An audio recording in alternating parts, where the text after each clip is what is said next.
গর্জন করে উঠল এক হিংস্র পশুর ছায়া। একটুর জন্য ঝিলিক দিয়েই আবার মিলিয়ে গেল সেটা। যন্ত্রণায় চিৎকার করে উঠল মাউন্টেন ব্যাকটোড, তারপরই ধেয়ে এলো ফ্যাং ইউয়েনের দিকে। ফ্যাং ইউয়েন একটা তাচ্ছিল্যের শব্দ করে সরে দাঁড়াল। মাউন্টেন ব্যাকটোডের পিঠে ছোট একটা পাহাড়ের মতো টিলা ছিল। ওজন প্রচণ্ড বেশি হওয়ায় এর গতি ছিল বেশ ধীর, তাই ফ্যাং ইউয়েন খুব সহজেই ধাক্কাটা এড়িয়ে গেল। সে পরপর ব্যবহার করতে লাগল হরিজন্টাল চার্জ গু আর ভার্টিক্যাল ক্র্যাশ গু। বিশাল ব্যাংকটা বারবার আক্রমণ করার চেষ্টা করছিল, কিন্তু ফ্যাং ইউয়েনের জামা ছুঁতেও পারল না। দর্শকরা হাঁ করে ম্যাচটা দেখছিল। সবার চোখে মাউন্টেন ব্যাকটোড ছিল এক বিশাল পাহাড়ি প্রাচীরের মতো, অথচ সেই দানবটাই এখন ফ্যাং ইউয়েনের মারে কোঁকিয়ে উঠছে। লি হাও মনে মনে বেশ চিন্তায় পড়ে গেল। দাঁতে দাঁত চেপে সে ব্যাংকটাকে লাফ দেওয়ার নির্দেশ দিল। মনে মনে এক ক্রূর হাসি হেসে ভাবল, তোকে একদম কিমা বানিয়ে ফেলব আজ। কিন্তু বিশাল মাউন্টেন ব্যাকটোডের ছায়াটা ফ্যাং ইউয়েনের ওপর পড়ল না। অদ্ভুতভাবে সেটা গিয়ে পড়ল ঠিক লি হাওয়ের নিজের গায়ের ওপর।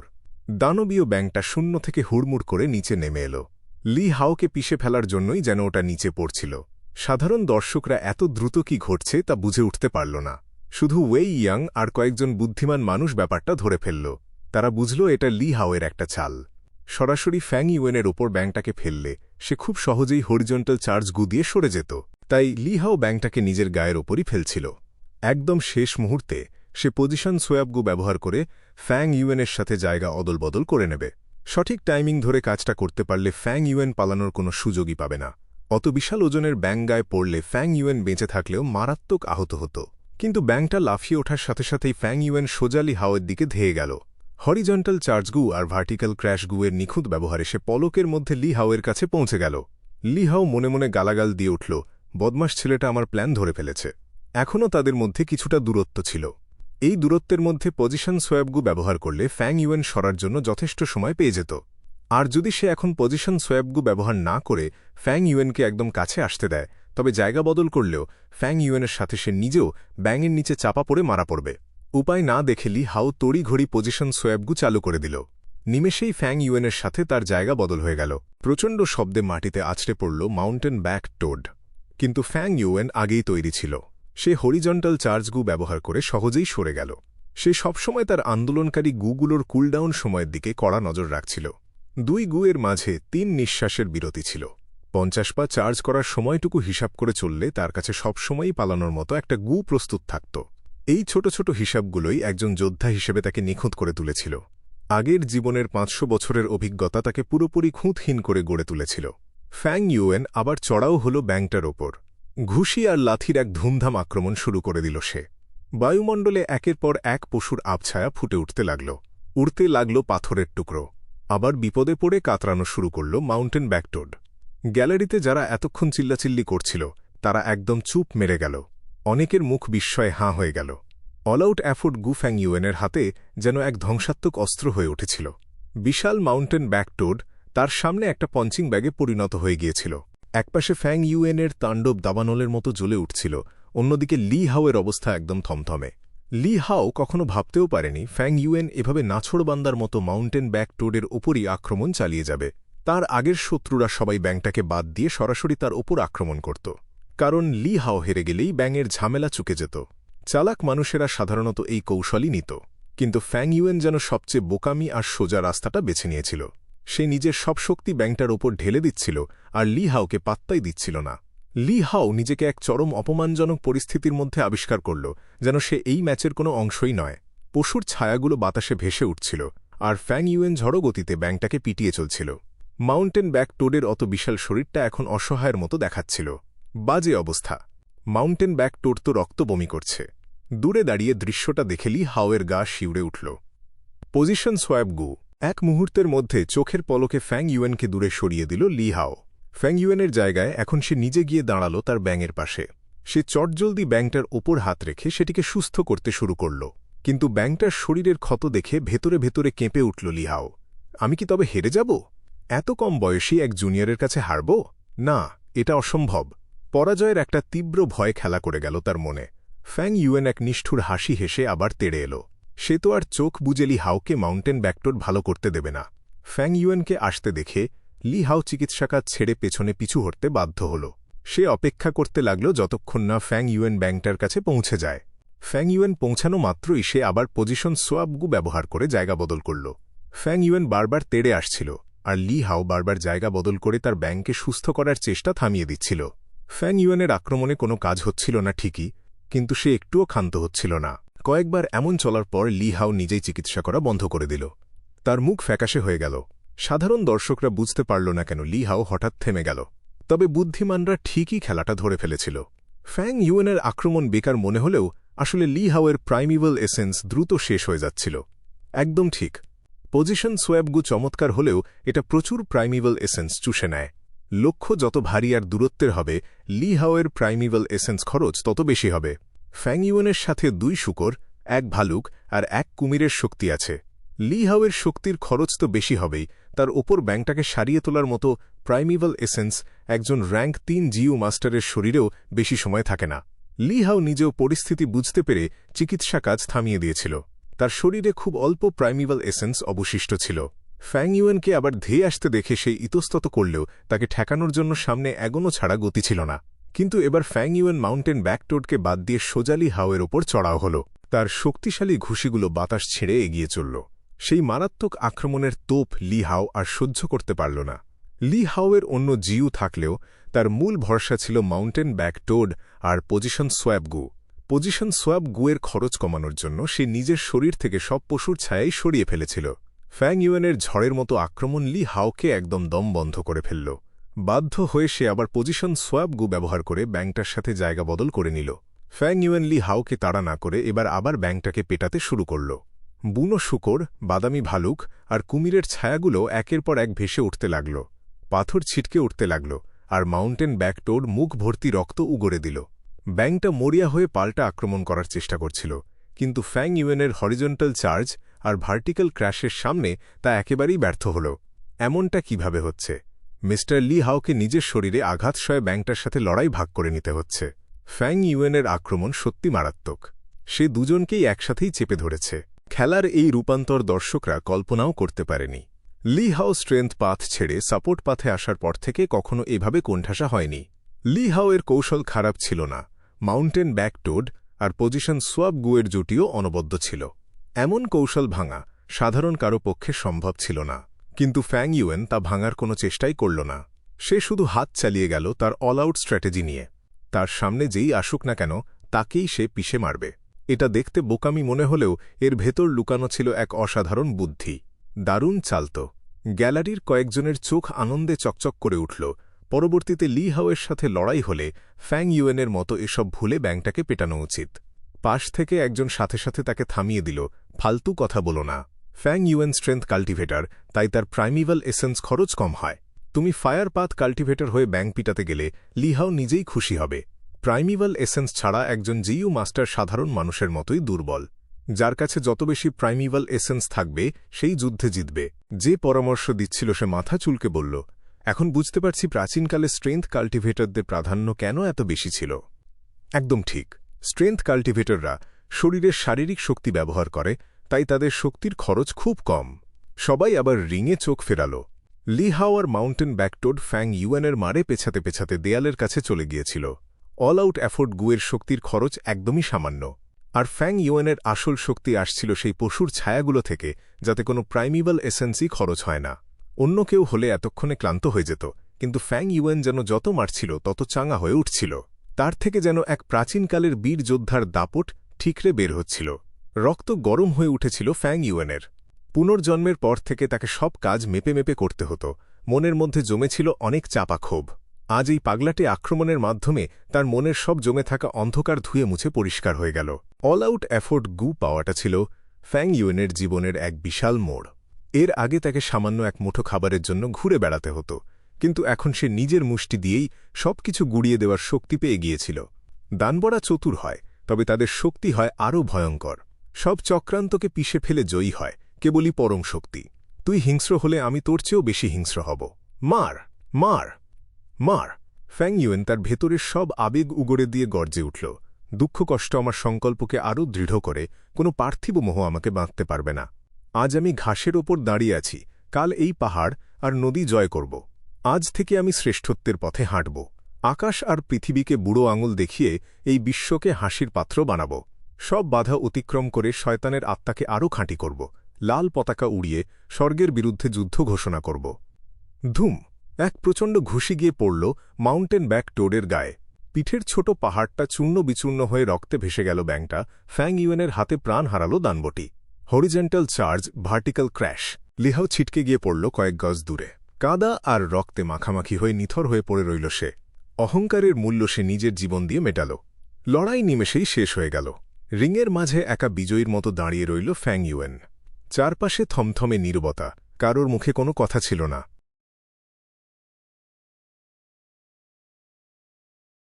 গোপন ঘরের ভেতরে ফ্যাং ইউয়েন কুশনের ওপর চোখ বুজে বসেছিল। তার অ্যাপারচারে জমা থাকা প্রাইমিভাল এসেন্স থেকে হালকা রূপালী রঙের আলো সেলফ রিলায়েন্স জিইউর দিকে অনবরত গড়িয়ে পড়ছিল। সেলফ রিলায়েন্স জিইউটা ফ্যাং ইউয়েনের অ্যাপারচারের ভেতর প্রাইমিভাল সির মাঝে সাঁতার কাটছিল। দেখতে ওটা ছিল একটা ককরোচের মতো। গায়ের রং গাঢ় খয়েরি, আর চ্যাপ্টা একটা শরীর ছিল। মাথায় ছিল সূক্ষ্ম সুঁড়, আর পিঠে দুটো ডানা ছিল। প্রচুর প্রাইমিভাল স্টোনস খরচ করে ফ্যাং ইউয়েন এই 3 র্যাঙ্কের হিলিং জিইউটা কিনেছিল।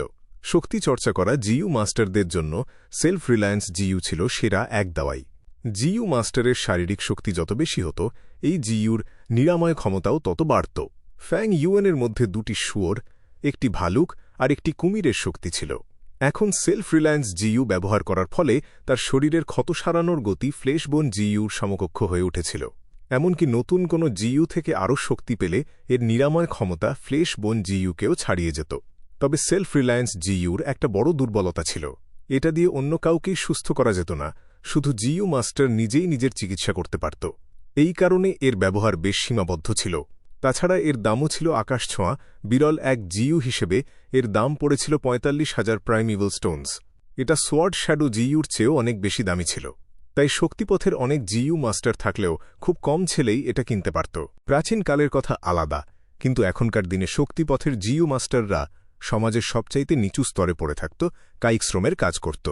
এই পথে কম র্যাঙ্কের মানুষই বেশি ছিল। উঁচু মাপের বা সফল যোদ্ধা প্রায় দেখাই যেত না। পুরো সাদার্ন বর্ডার জুড়ে একমাত্র ইমপ্রেস জিই সফল হতে পেরেছিলেন। কিন্তু তিনিও এক প্রাচীন শক্তিপথের উত্তরাধিকারের ওপর ভর করেই অসাধ্য সাধন করেছিলেন। এখন শক্তিপথের নাম ডাক আর আগের মতো ছিল না। ফ্যাং ইউয়েন তার নিজের আঘাত সারানোর জন্য সেলফ রিলায়েন্স জিইউ ব্যবহার করছিল। লি হাওয়ের সাথে লড়াইয়ের পর সে বেশ ভালোই জখম হয়েছিল। তবে লি হাও বা মাউন্টেন ব্যাক টোডের চেয়েও তার নিজের শক্তির ধাক্কাই ছিল এই আঘাতের মূল কারণ। সে এত বেপরোয়াভাবে এবং একটানা আক্রমণ চালিয়েছিল যে তার শরীরের মাংসপেশি আর রগগুলো ছিঁড়ে গিয়েছিল। এমনকি ক্যানোপি গুর অবস্থাও খারাপ ছিল, সেটা সারতেও সময় লাগত। ভাগ্যিস সে আগেই আয়ন বোনস জিইউ ব্যবহার করেছিল, তাই হাড়ের কোনো ক্ষতি হয়নি। না হলে লড়াইয়ের শক্তিতে হাড়গুলোই হয়তো ভেঙে গুঁড়ো হয়ে যেত। সাধারণত মানুষ অতিরিক্ত শক্তি প্রয়োগ করলে পেশিতে টান ধরে। একটা কামান যদি বারবার দাগা হয়, তবে সেটাও ভেতরে জমে জ্যাম হয়ে যায়। যে কোনো ধরনের শক্তি ধারণ করার জন্য একটা মজবুত শরীরের দরকার হয়। শক্তিপথের জিইউ মাস্টারদের ক্ষেত্রেও এই নিয়ম সমানভাবে খাটে। ফ্যাং ইউয়েনের ক্যানোপি জিইউ আর আয়ন বোনস জিইউ ছিল সত্যি, কিন্তু তার শারীরিক শক্তি ছিল প্রচণ্ড। অতগুলো আক্রমণ একসাথে চালানোর পর তার পেশি আর ভেতরের অঙ্গপ্রত্যঙ্গ মারাত্মক চাপে পড়েছিল। লড়াই শেষে তার শরীরের ভেতরে অনেক গোপন আঘাত তৈরি হয়েছিল। এমনকি তার শরীর থেকে বের হওয়া ঘামের সাথেও রক্তের ছাপ ছিল। ফ্যাং ইউয়েন ভাবল, সেলফ রিলায়েন্স জিইউ দিয়ে ক্ষত সারানো শুরু করার পর 10 ঘণ্টা কেটে গেল। বিশেষ করে স্টিল টেন্ডন জিইউর কারণে আমার নিরাময় প্রক্রিয়াটা আটকে যাচ্ছে। এর আগে সে তার শরীর শক্তিশালী করার জন্য স্টিল টেন্ডন জিইউ ব্যবহার করেছিল, যার ফলে তার পেশির রগগুলোতে একটা কালো ধাতব চমক তৈরি হয়ে শক্ত রূপ নিয়েছিল। এখন সেই রগগুলো হয় ছিঁড়ে গেছে, না হয় টেনে গেছে। সেগুলো জোড়া লাগিয়ে আগের মতো স্বাভাবিক করা সাধারণ মানুষের রগ সারানোর চেয়ে অনেক বেশি কঠিন ছিল। সাধারণ মানুষ হয়তো বুঝতে পারত না, এটাকে একটা প্রাকৃতিক নিয়ম বলে ধরে নিত। কিন্তু ফ্যাং ইউয়েন একসময় জিইউ ইমমর্টাল ছিল, তাই সে ভালো করেই জানত যে এর সাথে এই বিশ্বব্রহ্মাণ্ডের প্রাকৃতিক নিয়ম জড়িয়ে আছে। মানুষ হল সব সৃষ্টির প্রাণ, আর জিইউ হল স্বর্গ ও মর্ত্যের মূল উপাদান। জিইউ ওয়ার্মের শরীর ছোট হোক বা বড়, তার ভেতরে গ্রেট ডাওয়ের একটুকরো আইন বা নীতি লুকিয়ে থাকে। স্টিল টেন্ডন জিইউর কাজ ছিল জিইউ মাস্টার এর শরীরের রগগুলোকে ইস্পাতের মতো শক্ত করা। এর ফলে ফ্যাং ইউয়েনের রগে সেই প্রাকৃতিক নিয়মের প্রভাব অর্থাৎ গ্রেট ডাওয়ের চিহ্ন ঢুকে পড়েছিল। সেলফ রিলায়েন্স জিইউকে সেই ক্ষত সারানোর জন্য শুধু পেশির রগ সারাই করতে হচ্ছিল না, ওই প্রাকৃতিক নিয়মের দাগটাকেও মুছে আবার নতুন করে প্রভাব বিস্তার করতে হচ্ছিল। ভাগ্যিস এই নিয়মটা আর নিরাময়ের নিয়মটা একে অপরের বিরোধী ছিল না। তা না হলে ফ্যাং ইউয়েন সুস্থ হওয়া দূরে থাক, উল্টো আরও ক্ষতির মুখে পড়ত। একইভাবে brown bear innate strength Gu, black and white boar Gu কিংবা ক্রকোডাইল স্ট্রেংথ জিইউর ব্যাপারটাও একই রকম ছিল। এদের ভেতরেও শারীরিক শক্তি সম্পর্কিত গ্রেট ডাওয়ের নীতি লুকিয়েছিল। এগুলো ফ্যাং ইউয়েনের শরীরের ভেতরে অদৃশ্য থেকে পশুর ছায়া তৈরি করত। একমাত্র সে যখন তার পূর্ণ শক্তি বের করত, তখনই খালি চোখে সেই পশুর ছায়াগুলো দেখা যেত। এই পশুর ছায়াই ছিল শক্তিপথের মূল প্রকাশ। আবার পয়জন ওয়াও জিইউর কথা ধরা যাক। এর ভেতরে ছিল বাধ্যবাধকতার নিয়ম, যা জিইউ মাস্টারের শরীরের ভেতরে চেপে বসে তাকে আটকে রাখত। সাধারণত এই ক্ষতিকর প্রভাব দেখা যেত না, কিন্তু ইটিং ওয়ান্স ওয়ার্ডস জিইউ ব্যবহার করলে সেই অদৃশ্য বাঁধন বাইরে বেরিয়ে আসত এবং ধ্বংস হয়ে যেত। ইটিং ওয়ান্স ওয়ার্ডস জিইউর ভেতরের নিয়মটা পয়জন ওয়াও জিইউর পুরো বিপরীত ছিল, তবে এর শক্তি কিছুটা বেশি থাকায় এটি বিষাক্ত প্রতিজ্ঞাকে মুছে ফেলতে পারত। অথবা রেইনবো লাইট জিইউ আর পজিশন সোয়াব জিইউর কথাই ধরা যাক। এগুলো ব্যবহার করার আগে জিইউ মাস্টারকে কেন শক্তিপথের প্রভাব থেকে মুক্ত থাকতে হতো? কারণ শক্তির নিয়ম আলো আর মহাশূন্যের নিয়মে বাধা হয়ে দাঁড়াত। শরীরের ভেতর শক্তির দাগ বেশি থাকলে এই দুটি জিইউ ঠিকমতো কাজ করত না। ফ্যাং ইউয়েন মনে মনে সব স্পষ্ট বুঝতে পারছিল। সে ভাবল জিইউ মাস্টাররা জিইউ ব্যবহার করে সত্যি, কিন্তু আসলে তারা জিইউর ভেতরে থাকা গ্রেট ডাওয়ের নিয়ম টুকরোগুলোকেই কাজে লাগায়। জিইউ হল সেই নিয়মের একটা বাহক বা যন্ত্র। জিইউ রিফাইন করার সময় তারা আসলে নিয়মগুলোকে এক জায়গায় মেশায় এবং তৈরি করে। জিইউকে লালন পালন করা, ব্যবহার করা আর রিফাইন করা কোনো সাধারণ কাজ নয়, এটা প্রকৃতির গভীর সত্যকে জানার এক পরম পথ। এই চর্চার মাধ্যমেই প্রাকৃতিক শক্তিকে বোঝা যায়, আর অমরত্ব বা চিরঞ্জীব হওয়ার আশাও বেঁচে থাকে। পড়াশোনার ঘরের ভেতরে সং ইয়ান ফেই একা একা পায়চারি করছিল। ফ্যাং ইউয়েনের বলা কবিতার লাইনটা মনে মনে আউড়ে তার মুখে একটা কৌতূহলের হাসি ফুটে উঠল। সে বিড়বিড় করে বলল, কঠিন সময়ে মানুষের মনে ইচ্ছা জাগায়, আর সংসারের ছাইপাশ তাকে আটকে রাখতে পারে না। আজ যদি ঘাসের ওপর পা রাখি, কাল নদীর জল আর পাহাড়ের চূড়া আমার পায়ের নিচে থাকবে। কি সাংঘাতিক সাহস! বিশেষ করে শেষের লাইনটা, সে কি আমাদের শ্যাং ক্ল্যান সিটিকে ঘাস বলে মনে করছে? ওয়েই ইয়াং হাত জোড় করে বলল, স্যার, আমার মনে হয় ফ্যাং ইউয়েন আসলে তার প্রতিপক্ষ লি হাওকে বুঝিয়েছিল। লি হাও তার সামনে এতই দুর্বল ছিল যে তাকে সে ঘাসের মতো মনে করেছে। সং ইয়ান ফেই মাথা নেড়ে বলল, ঠিক আছে, আমি এত ছোট মনের মানুষ নই, তবে এমন একটা দুর্দান্ত লড়াই দেখতে পারলাম না বলে খারাপ লাগছে।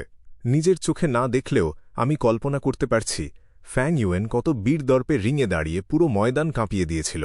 ওয়েই ইয়াং লড়াইয়ের সেই দৃশ্যটা মনে করে উত্তেজিত হয়ে বলল, একদম তাই স্যার। রিংয়ের ভেতরে ফ্যাং ইউয়েন এত ভয়ঙ্কর রূপ নিয়েছিল যে দর্শকরা আতঙ্কে জমে গিয়েছিল। তার সেই দাপটের সামনে কারো মুখে কোনো কথা ছিল না। সং ইয়ান ফেই চেয়ার ছেড়ে জানালার দিকে হেঁটে গেল।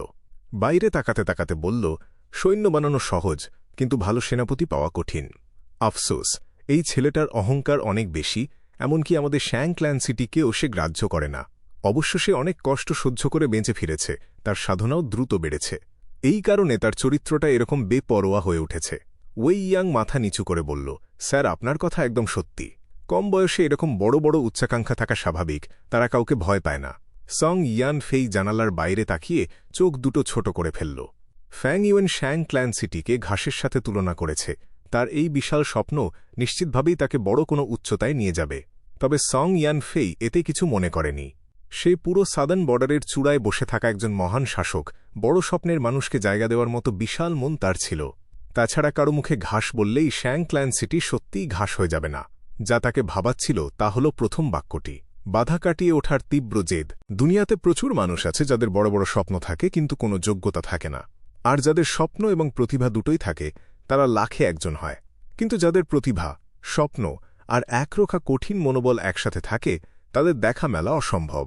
প্রতিভা আর স্বপ্ন ভয়ঙ্কর নয়, কিন্তু যার কাছে অদম্য ইচ্ছাশক্তি আছে তাকে ভয় পেতেই হয়। ইতিহাসে এই ধরনের মানুষদের হয় বীর বলা হয়েছে, না হয় ভিলেন বা বিজয়ী সম্রাট বলে ডাকা হয়েছে। এই মানুষগুলো ইতিহাস তৈরি করতে পারে, ইতিহাস বদলে দিতে পারে। এমন শক্ত মনের মানুষ কখনো অন্যের অধীনে কাজ করবে? সে কিভাবে শ্যাং ক্ল্যান সিটির গোলামি মেনে নেবে? আর যদি তাকে নিজের কাজে না লাগানো যায়, তবে এই ছেলে ক্ষতিকর পথ ধরে পুরো পৃথিবীতে দুর্যোগ আর ধ্বংস ডেকে আনবে। ধার্মিক পথ কখনো এরকম কাউকে বড় হতে দিতে চায় না।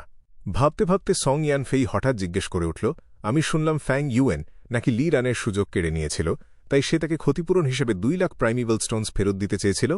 এখনও তার কত বাকি আছে? ওয়েই ইয়াং জবাব দিল, সে ইতিমধ্যেই 1,30,000 শোধ করে দিয়েছে, আর মাত্র 70,000 বাকি আছে। তবে এটাও খুব শিগগিরই শোধ হয়ে যাবে। কথাটা শুনে সং ইয়ান ফেইয়ের দুশ্চিন্তা কিছুটা কমল। সে সন্তুষ্ট হয়ে মাথা নাড়াল। যার বড় স্বপ্ন থাকে সে ছোটখাটো বিষয় নিয়ে পড়ে থাকে না। 2 লাখ প্রাইমিভাল স্টোনস তার কাছে এমন কি বিষয়? ফ্যাং ইউয়েন কিভাবে সং শিন সিকে বাঁচিয়েছিল সেই কথা মনে করে সং ইয়ান ফেই একটু হাসল। ফ্যাং ইউয়েন ছেলেটা বেশ অদ্ভুত, নিজের নীতি মেনে চলে, উপকার করলে বদলা দেয়, আবার শত্রুতা করলে রক্ত নেয়। তার কোনো সৎ নীতি বা নৈতিকতার বাঁধন নেই, যেটা বেশ বিপজ্জনক, কিন্তু তাকে ব্যবহার করার একটা উপায় এখনও খোলা আছে। এখন ফ্যাং ইউয়েন খবরের শিরোনামে আছে, এই সময় তাকে দলে টানা সম্ভব নয়, একটু অপেক্ষা করতে হবে। বাস্তব জীবনের কঠিন ধাক্কা যখন সে খাবে, তখন তাকে দয়া দেখিয়ে সং শিন সির অধীনে আনা যাবে। এমন একজন লোক সাথে থাকলে সে সং শিন সিরও নিরাপত্তা নিয়ে নিশ্চিন্ত হতে পারবে। সং ইয়ান ফেই মনে মনে ভাবল, ঠিক আছে ফ্যাং ইউয়েন, দেখি তুমি কতদূর যেতে পারো। লি হাওকে ফ্যাং ইউয়েন মেরে ফেলার পর পুরো ব্যাটেল জোনে আলোড়ন পড়ে গিয়েছিল। অল আউট এফার্ট জিইউর ক্ষমতা সবাই নিজের চোখে দেখেছিল। অনেকে বুঝতে পেরেছিল ফ্যাং ইউয়েন অত্যন্ত ভয়ঙ্কর এক প্রতিপক্ষ, কিন্তু একই সাথে অনেক দক্ষ যোদ্ধা অল আউট এফার্ট জিইউর লোভ সামলাতে না পেরে সেটার দিকে নজর দিতে শুরু করেছিল। ফ্যাং ইউয়েন কিছুদিন হয়তো শান্তিতে থাকবে, কিন্তু সেই শান্তির দিন খুব দ্রুত শেষ হতে যাচ্ছে। তার মেজাজ যা, তাতে সে আবারও বড় বিপদে পড়বে। সে বুঝতে পারবে যে সে কতটা দুর্বল। ব্যাটেল স্টেজে তাকে গুঁড়িয়ে দিয়ে আরও ঘষে মেজে খাঁটি করা হবে। সং ইয়ান ফেই যেমনটা ভেবেছিল, ফ্যাং ইউয়েনের দিনগুলো সত্যিই বেশ সহজ হয়ে গেল। পরের দিকের ম্যাচগুলোতে তাকে কোনো লড়াই করতে হল না, এমনিতেই সে জিতে গেল। লি হাও কে ছিল? সে ছিল 5 নম্বর ইনার সিটির ব্যাটল স্টেজের সবচাইতে শক্তিশালী লোক, যে 4 নম্বর ইনার সিটিতে উঠে যাওয়ার মুখে ছিল। এমনকি সেও ফ্যাং ইউয়েনের আয়রন ফিস্টের আঘাতে মারা গেছে, তাকে আটকানোর সাধ্য কার ছিল? কিন্তু জোর করে দেওয়া চ্যালেঞ্জ তো বাতিল করা যায় না। যে সব ক্ষতিকারক জিইউ মাস্টার সুযোগ নেওয়ার চেষ্টা করছিল, তাদের অনিচ্ছা সত্ত্বেও রিংয়ে নামতে হল। শুরুর দিকে কয়েকজন তাদের মান সম্মান বাঁচাতে ফ্যাং ইউয়েনের সাথে একটু লড়াই করার চেষ্টা করেছিল, কিন্তু ফ্যাং ইউয়েন কয়েকজনকে রক্তাক্ত করে এক জায়গায় আর একজনকে মেরেই ফেলল। তারপর কেউ আর নিজেদের জীবন নিয়ে ঝুঁকি নিতে সাহস করেনি, খেলা শুরু হতেই আত্মসমর্পণ করে দিল। 19, 20, 21 নম্বর জয়। ফ্যাং ইউয়েন এখন আর রিংয়ে লড়াই করতে যেত না, শুধু প্রাইমিভাল স্টোনস কুড়াতে যেত। তার জীবনে এটাই ছিল সবচাইতে আরামের সময়। আর ঠিক এই সময়টাতে বাই ক্ল্যানের একটা শক্তিশালী দল ধাওয়া করতে করতে শ্যাং ক্ল্যান সিটির পাদদেশে এসে পৌঁছাল।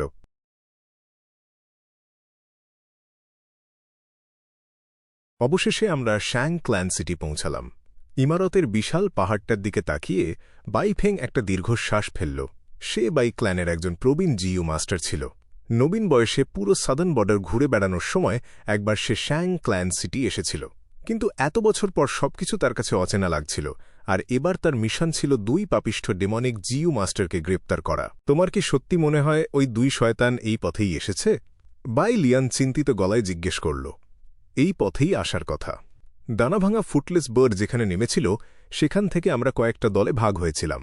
অন্য পথগুলো সব বন্ধ ছিল, কেবল এই পথেই চলাচলের ছাপ ছিল, টাই দাও কু বলল। তার নিজের মনেও অবশ্য কিছুটা দ্বিধা ছিল। টাই ক্ল্যান হল সাদার্ন বর্ডারের সেরা তদন্তকারী দল, কিন্তু সে নিজে ছিল মূলত আক্রমণাত্মক ধাঁচের জিইউ মাস্টার। তার ওপর সাদার্ন বর্ডারের ঘন জঙ্গল আর পাহাড়ি পথ শয়তানদের লুকিয়ে থাকার জন্য খুব সহজ, কিন্তু খুঁজে বের করার জন্য ভীষণ কঠিন। হতে পারে বুনো পশুর পেটে গিয়ে তারা অনেক আগেই মরে ভূত হয়ে গেছে, দলের একজন বেশ আশা নিয়ে বলল। এমনটা হওয়ার সম্ভাবনা আসলেই অনেক বেশি ছিল। আসার পথে তারা পশুর পাল দ্বারা আক্রান্ত কাফেলার বেশ কিছু কঙ্কালের অবশেষ দেখেছিল। আমি প্রার্থনা করি তারা যেন বেঁচেই থাকে। বাই ঝান লিয়ে দাঁতে দাঁত চেপে বলল, তার দাদাকে খুন করেছিল ওই 2 শয়তান। নিজের হাতে তাদের কলিজা ছিঁড়ে রক্তের প্রতিশোধ নিতে চায় সে। ঠিক আছে, আগে শহরে ঢোকা যাক। কোনো খোঁজ না পেলে কিছু প্রাইমিভাল স্টোনস খরচ করে ক্ল্যান লিডারকে চিঠি পাঠাব। বাই ফেং সামনে পা বাড়িয়ে বলল। দীর্ঘ ভ্রমণের ক্লান্তি নিয়ে তারা 6 জনের দলটা শহরের ফটকে এসে দাঁড়াল। কাকতালীয়ভাবে ফ্যাং ইউয়েন আর বাই নিং বিং যে ফটক দিয়ে শহরে ঢুকেছিল, এটাও ছিল সেটাই। শহরে ঢুকতে হলে জনপ্রতি 10টা করে প্রাইমিভাল স্টোনস দিতে হবে। পাহারাদার তাদের পথ আটকে বলল। বাই ফেং ঝটপট একটা হলুদ নাশপাতি কাঠের টোকেন বের করে দেখাল। পাহারাদার পরীক্ষা করে বলল, এই টোকেন দিয়ে 3 জনের ফি মাফ হবে। বাকি 30টা প্রাইমিভাল স্টোনস গুনে দিয়ে তারা ভেতরে পা বাড়াল। বাই ঝান লিয়ে দেয়ালের একটা গ্রেপ্তারি পরোয়ানার দিকে আঙুল তুলে জিজ্ঞেস করল, এই ভাই, তুমি কি এই দুজনকে ভেতরে ঢুকতে দেখেছ? ওটা ছিল ফ্যাং ইউয়েন আর বাই নিংবিং এর গ্রেপ্তারি পরোয়ানা। তবে সেটার ওপর আরেকটা নতুন পরোয়ানা অর্ধেকটা চেপে বসেছিল। এই শহরে এটা খুব সাধারণ ঘটনা, মাঝমধ্যেই নতুন নতুন অপরাধীর ছবি এসে পুরনো ছবিকে ঢেকে ফেলে। পাহারাদারের মুখ নিমেষে কালো হয়ে গেল। সে চিৎকার করে উঠল, কি বলতে চাও তুমি? আমি পাহারা দিচ্ছি আর আমার চোখ ফাঁকি দিয়ে ডেমনিক জিইউ মাস্টার ভেতরে ঢুকে যাবে? আমাকে কি অন্ধ মনে হয়? এটা একদম মিথ্যা অপবাদ। তুমি একজন সৎ আর ধার্মিক যুবকের চরিত্র হরণ করছ। বাই ঝানলিয়ে হুট করে এমন জবাবে থমকে গেল। বাই ফেং তাড়াতাড়ি এগিয়ে গিয়ে ক্ষমা চাইল। শ্যাং ক্ল্যান সিটিতে পা রেখে সে নিজের ক্ল্যানের ক্ষমতা দেখানোর সুযোগ পাবে না, মাথা নিচু করেই থাকতে হবে। পাহারাদার দেখল বাই ফেং র্যাঙ্ক 3 স্তরের জিইউ মাস্টার, তাই আর বাড়াবাড়ি করল না, কেবল গজগজ করতে থাকল। তাই দাউকো বিরক্তিভরে গম্ভীর গলায় বলল, অনেক হয়েছে, এবার মুখ বন্ধ করো। তোমার শ্যাং ক্ল্যান ভেতর থেকে কেমন তা কি আমাদের টাই ক্ল্যান জানে না মনে করো? পাহারাদার এবার সত্যি মুখ বন্ধ করল। ক্ষমতার এই প্রাথমিক ধাক্কা সামলে বাই ক্ল্যানের দলটি বেশ গম্ভীর মুখে শহরের ভেতরে ঢুকল। চলো আগে কিছু খেয়ে নেওয়া যাক। কয়েকদিনের টানা পথ চলায় সবাই আমরা ক্লান্ত। একটু জিরিয়ে নিলে আমাদের মিশনের কোনো ক্ষতি হবে না। পঞ্চম ভেতরের শহরের ব্যাটল জোনে একটা চমৎকার রেস্তোরাঁ আছে। তরুণ বয়সে আমি যখন যুদ্ধক্ষেত্রে লড়তাম তখন ওখানে যেতাম। বাই ফেং প্রস্তাব দিল। কথাটা সবারই পছন্দ হল। যুদ্ধক্ষেত্রে পৌঁছানোর পর সেখানকার উত্তপ্ত পরিবেশ দেখে তরুণ বাই ঝানলিয়ে আর বাই লিয়ান অবাক হয়ে তাকিয়ে রইল। হেঁটে যাওয়ার সময় চারপাশের মানুষদের উত্তেজিত কথাবার্তা কানে আসছিল। তানজিং অবশেষে বদলা নিল, সে শি নানশেংকে হারিয়ে দিয়েছে। সংকং এখন ভাইরাস ক্লাউড মথ নিয়ন্ত্রণ করছে, তার শক্তি এক লাফে অনেক বেড়ে গেছে। রাজত্ব করবে? আরে ধুর, গু ইউয়ে ফ্যাং ঝেং চতুর্থ ভেতরে শহরে উঠে যাওয়া পর্যন্ত তাকে অপেক্ষা করতে হবে। গু ইউয়ে ফ্যাং ঝেং কথাটা শুনতেই বাই ক্ল্যানের দলটা যেন বাজ পড়ার মতো চমকে উঠল। তারা চোখ বড় বড় করে দাঁড়িয়ে পড়ল এবং পথচারীদের দিকে হাঁ করে তাকিয়ে রইল। 3 মিনিট পর ব্যাটল স্টেজে ফ্যাং ইউয়েন উঠে দাঁড়াল। তার প্রতিপক্ষ ছিল মাঝবয়সী এক লোক, চওড়া কাঁধ, লম্বা গোঁফ, দেখতে বেশ ভয়ঙ্কর আর হিংস্র। ঘণ্টা বেজে উঠতেই লড়াই শুরু হল। আমি হার মেনে নিচ্ছি, লোকটা প্রথম সেকেন্ডেই চেঁচিয়ে উঠল। তার এই ছটফটে সিদ্ধান্তে দর্শকেরা বেশ হতাশ হল। আবারও একটুও লজ্জা করে না, না লড়েই হার মেনে নিতে? অপমানের চেয়ে জীবন অনেক বড় ভাই। এই পঞ্চম ভেতরের শহরে কার সাহস আছে গু ইউয়ে ফ্যাং ঝেংয়ের মুখোমুখি দাঁড়ানোর? তার অল আউট এফর্ট জিইউ বড্ড ভয়ঙ্কর। দর্শকদের চিৎকার আর গালিগালাজ চলতে থাকল। লড়াইটা শুরুর আগেই শেষ হয়ে গেল। পরিচালক জিইউ মাস্টার দুজনের ভাইন ইনফরমেশন জিইউ এনে তাতে জয়ের তথ্য নথিভুক্ত করে ফেরত দিল। লোকটা মুখ নিচু করে চলে গেল। লজ্জা লাগলেও ফ্যাং ইউয়েনের নিষ্ঠুরতার কাছে মাথা নোয়ানো ছাড়া উপায় ছিল না, কারণ এই শয়তান কখনো প্রতিপক্ষকে দয়া করে না। ফ্যাং ইউয়েন মঞ্চ ছাড়ল না, বরঞ্চ 40,000 প্রাইমিবল স্টোনস বের করে লি রানের হাতে তুলে দিল। এই দৃশ্য দেখে দর্শকরা আবার আলোচনা শুরু করল। আবারও 40,000 দিলে। সত্যি লোকটা কথার দাম রাখে। 2 লক্ষ ধারের সিংহভাগই সে শোধ করে দিয়েছে, আর মাত্র 30,000 বাকি। লি রান এই টাকা দিয়ে শক্তিশালী জিইউ ওয়ার্ম কিনে নিজের ক্ষমতা বাড়াচ্ছে। আহা, আমার যদি এমন একটা বন্ধু থাকত! উপকারের প্রতিদান আর অপকারের প্রতিশোধ, এই একটা জায়গায় গু ইউয়ে ফ্যাং ঝেংকে সম্মান না করে পারা যায় না। এই জয়ের পর তার টানা 29টা জয় হল, আর একটা ম্যাচ জিতলেই সে চতুর্থ ভেতরের শহরে চলে যাবে। যত দ্রুত যায় ততই ভালো। লি হাওয়ের মতো লোকও যার হাতে প্রাণ হারায়, তার সামনে দাঁড়ানোর সাহস কার আছে? দর্শকদের মাঝে দাঁড়িয়ে বাই ঝানলিয়ে রাগে গজগজ করছিল। তার মুখটা হিংসায় বিকৃত হয়ে গিয়েছিল। গু ইউয়ে ফ্যাং ঝেং, কত পাহাড় জঙ্গল চষে অবশেষে তোকে পেলাম। তার সঙ্গীদের মুখও ছাইয়ের মতো ফ্যাকাশে হয়ে গিয়েছিল। তারা ভেবেছিল ফ্যাং ইউয়েন হয়তো কোনো বুনো পশুর পেটে গিয়ে হজম হয়ে গেছে। কিন্তু এখানে এসে দেখে শয়তানটা আরামায়াসে দিন কাটাচ্ছে, রাজকীয় সম্মান পাচ্ছে, আর একের পর এক ম্যাচ জিতে নিজের নাম কুড়াচ্ছে। হায় ঈশ্বর, তুমি কি অন্ধ? এমন একটা পাপিষ্ঠ শয়তান কিভাবে এত সুখে থাকে? বাই ফেং আকাশের দিকে মুখ তুলে চিৎকার করে উঠল। ভাগ্য ভালো যে সে শ্যাং ক্ল্যান লিডার এর মেয়েকে বাঁচিয়ে পার্পল থর্ন টোকেন পেয়েছিল। এই শহরে তাকে কেউ ছুঁতেও পারবে না, কারণ শ্যাং ক্ল্যান তার মাথায় হাত রেখেছে। বাই লিয়ান দাঁত কিড়মিড় করে বলল, নিজের প্রিয় মানুষদের খুনি চোখের সামনে ঘুরে বেড়াচ্ছে, অথচ তারা কিছুই করতে পারছে না। শুধু সে একা নয়, বাই নিং বিং ও ওই পার্পল থর্ন টোকেন পেয়েছে। সেও যুদ্ধক্ষেত্রে নেমে একের পর এক ম্যাচ জিতছে। একজন সঙ্গী দীর্ঘশ্বাস ফেলে বলল, কি অদ্ভুত এক পৃথিবী! খারাপ মানুষগুলো সুখে থাকে আর ভালো মানুষরা মরে পচে খসে পড়ে। আসলে তাদের জব্দ করার একটা পথ আমাদের হাতেও আছে। তারা যদি ব্যাটল স্টেজে লড়তে পারে, তবে আমরাও পারি টাই দাওকু নিচু গলায় বলল।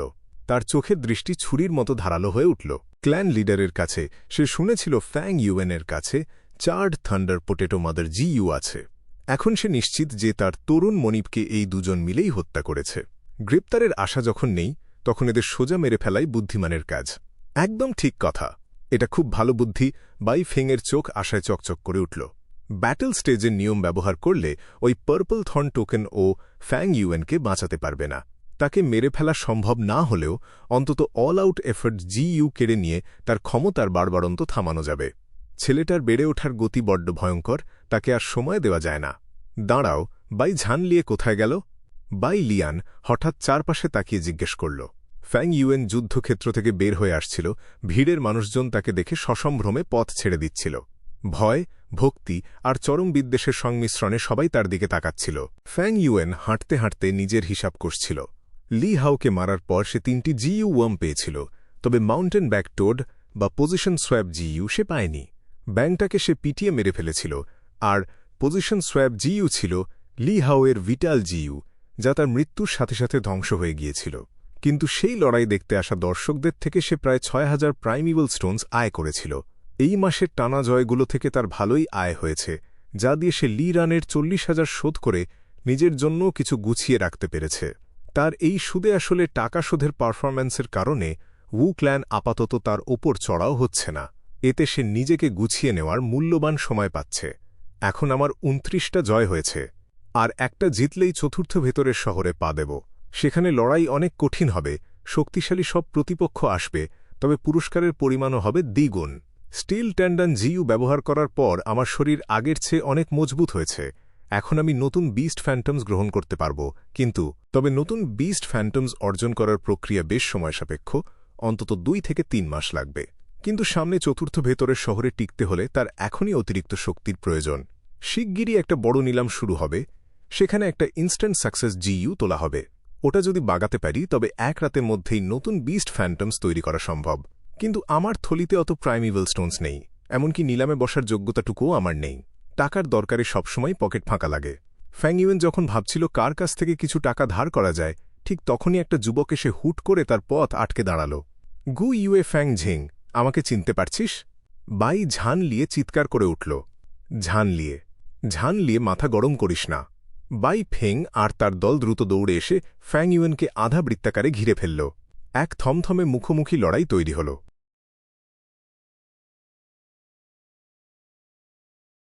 ফ্যাং ইউয়েন হালকা করে ভ্রু কুঁচকাল। সে ভিড়টার দিকে শান্ত চোখে তাকাল। বাই ঝানলিয়ে নামের ছেলেটাকে সে কিছুটা চিনত। বাই ক্ল্যানের নতুন প্রজন্মের সবচেয়ে বড় প্রতিভা ছিল সে। আগে একসময় তারা একসাথে মদও খেয়েছিল। বাই লিয়ানকে সে আরও ভালো করে চিনত। এই মেয়েটা তার পেছনে কিছুদিন লেগেছিল, রূপের ফাঁদ পেতে তাকে ভোলাতে চেয়েছিল। কিন্তু সুন্দরী মেয়েরা ফ্যাং ইউয়েনের শক্ত মনকে দোলাতে পারবে কিভাবে? উল্টো ফ্যাং ইউয়েন তাকে নিজের চালে বন্দী করেছিল। বাকি যাদের দেখল, যেমন বাই ফেং আর টাই দাও কু, তাদের সে চিনত না। চিনুক বা না চিনুক, এই ভিড়টার আসল উদ্দেশ্য আর পরিচয় বুঝতে ফ্যাং ইউয়েনের এক মুহূর্তও লাগল না। এরা সবাই এসেছে ক্ষতিগ্রস্তদের বিচার চাইতে। বাই ফেং চিৎকার করে উঠল, ন্যায়বিচারের হাত অনেক লম্বা। গু ইউয়ে ফ্যাং ঝেং, তুমি আমাদের বাই ক্ল্যানের দুজন তরুণ নেতাকে মেরে ফেলেছ। শ্যাং ক্ল্যান সিটিতে পালিয়ে আসলেও তুমি শাস্তি থেকে বাঁচতে পারবে না। টাই দাওকু চোখ দুটো লাল করে রেগে গজগজ করে উঠল। সে আঙুল তুলে ফ্যাং ইউয়েনের নাকের সামনে নাড়িয়ে বলল, তোমার পাতা ফাঁদে আমার টাই ক্ল্যানের তরুণ মাস্টার আর সঙ্গীরা মারা গেছে। এই শত্রুতা কোনোদিন মিটবে না। আমি নিজের হাতে তোমার মাথা কেটে নেব। তাদের এই হইচই শুনে আশপাশের পথচারীরা দ্রুত জটলা পাকাল। কৌতূহলী মানুষ সবসময় ভিড় জমাতে ভালোবাসে। দেখতে দেখতে আরও অনেক লোক জমা হয়ে গেল। ফ্যাং ইউয়েন একটু হেসে বলল, ওহ, তুমি টাই ক্ল্যানের লোক? বেশ অবাক করার মতো কথা। আমি তোমার লোকদের মারলাম, অথচ আমি নিজেই কিছু জানি না? টাই দাওকু রেগে গিয়ে গর্জে উঠল, অস্বীকার করা বন্ধ করো। তোমার কাছে Chad thunder potato mother GU ছিল। তুমি খুব কুটিল উদ্দেশ্যে গর্তগুলো খুঁড়েছিলে। আমার টাই ক্ল্যানের দলটা তোমার সেই ফাঁদে পা দিয়েছিল, আর বিস্ফোরণে তাদের লাশ পর্যন্ত উড়ে গেছে। আমরা সমস্ত রাস্তা ধরে তোমার পিছু নিয়েছি। তুমি ছাড়া আর কে হতে পারে? ফ্যাং ইউয়েন কিছুক্ষণ চুপ করে থেকে হঠাৎ হেসে উঠল। সে বলল, তো এই ব্যাপার। মনে হচ্ছে ফাঁদগুলো খুঁড়ে আমি একদম ঠিক কাজই করেছিলাম। এই দারুণ খবরটা দেওয়ার জন্য ধন্যবাদ। মনটা একবারে ভালো হয়ে গেল। টাই দাওকু চোখ দুটো গোল গোল করে তাকাল। তার রাগ যেন মাথায় উঠে গেল। সে বলল, তুমি স্বীকার করলে, তুমি সত্যি স্বীকার করলে।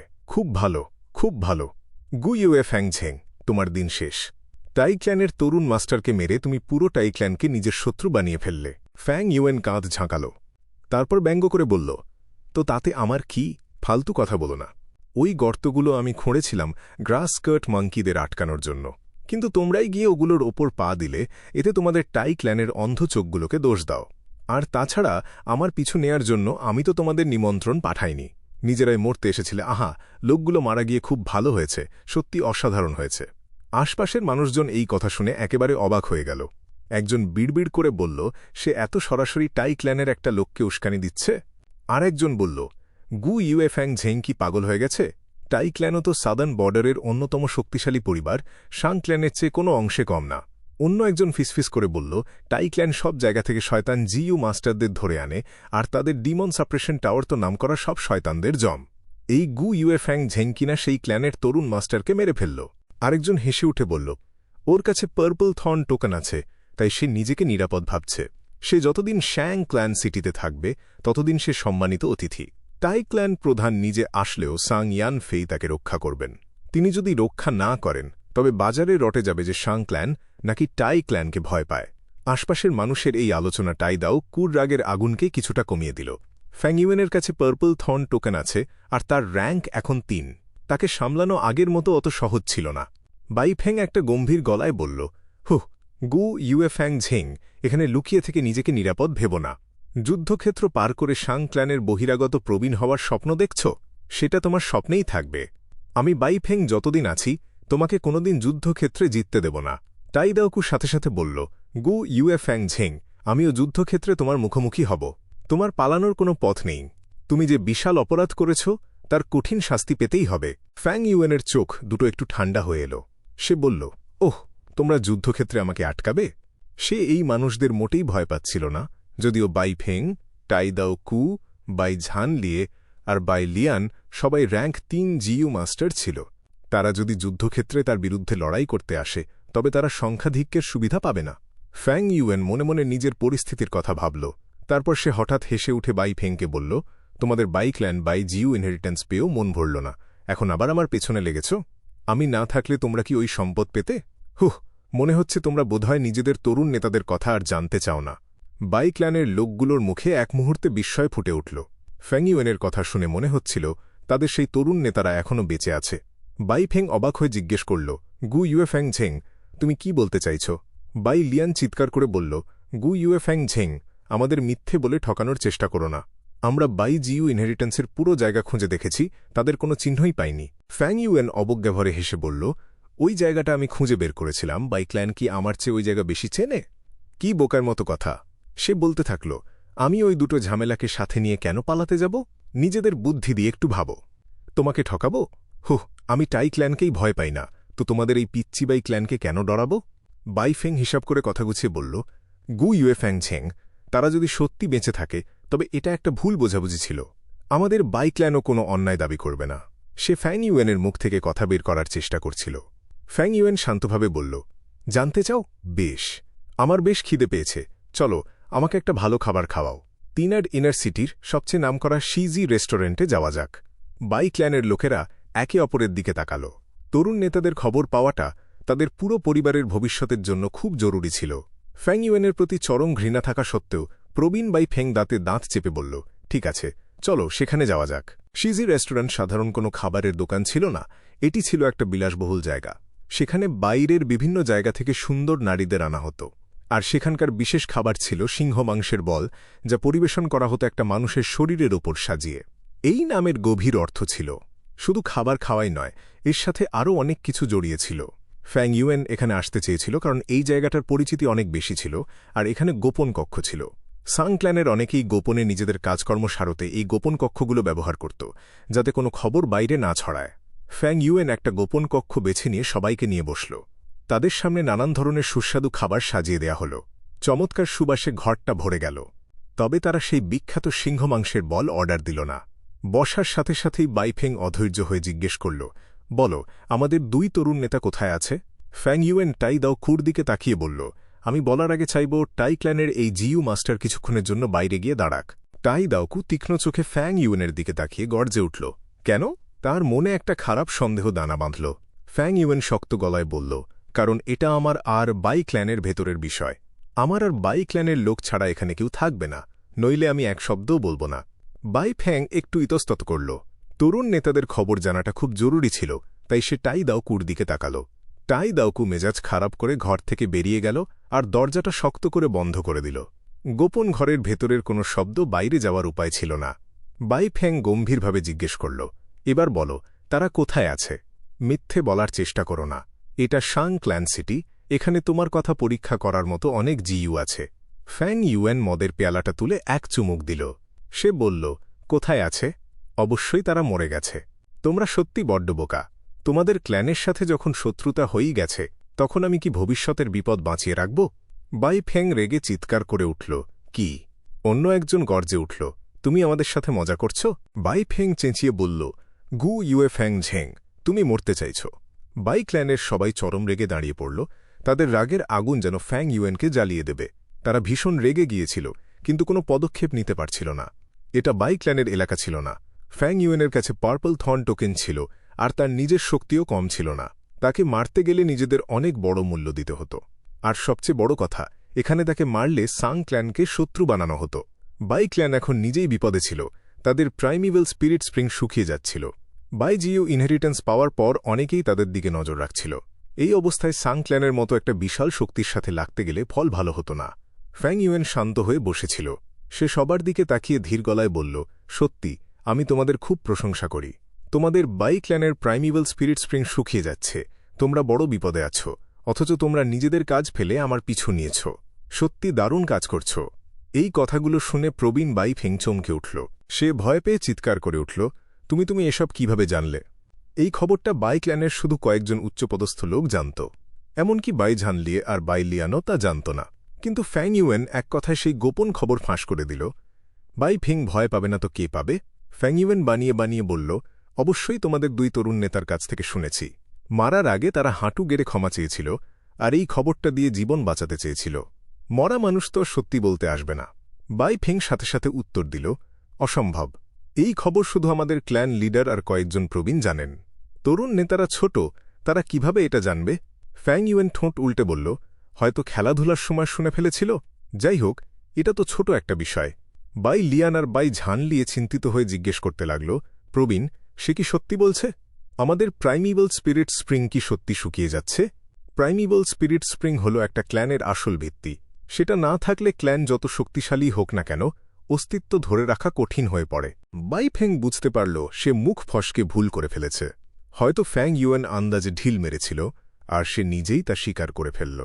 বাই ফেং অনুশোচনায় নিজেকে একটা চড় মারতে চাইল। সে নিজের মনের চাপ আর রাগ ধরে রাখতে পারেনি। প্রাইমিভেল স্পিরিট স্প্রিং শুকিয়ে যাওয়ার দুশ্চিন্তা তার মাথায় সবসময় ছিল, আর ফ্যাং ইউয়েনের এক কথার ধাক্কায় সেটা আগ্নেয়গিরির মতো ফেটে বেরিয়ে এসেছে।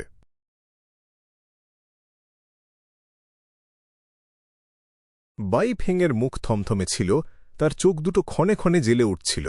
সে কথাটা অস্বীকার করার পরিকল্পনা করছিল, কিন্তু ফ্যাং ইউয়েন আগেই তার মতলব বুঝে ফেলল। মিথ্যে চেষ্টা করে কোনো লাভ নেই। স্পিরিট স্প্রিং যত শুকাবে, প্রাইমিভেল স্টোনস তৈরি হওয়াও ততই কমে যাবে।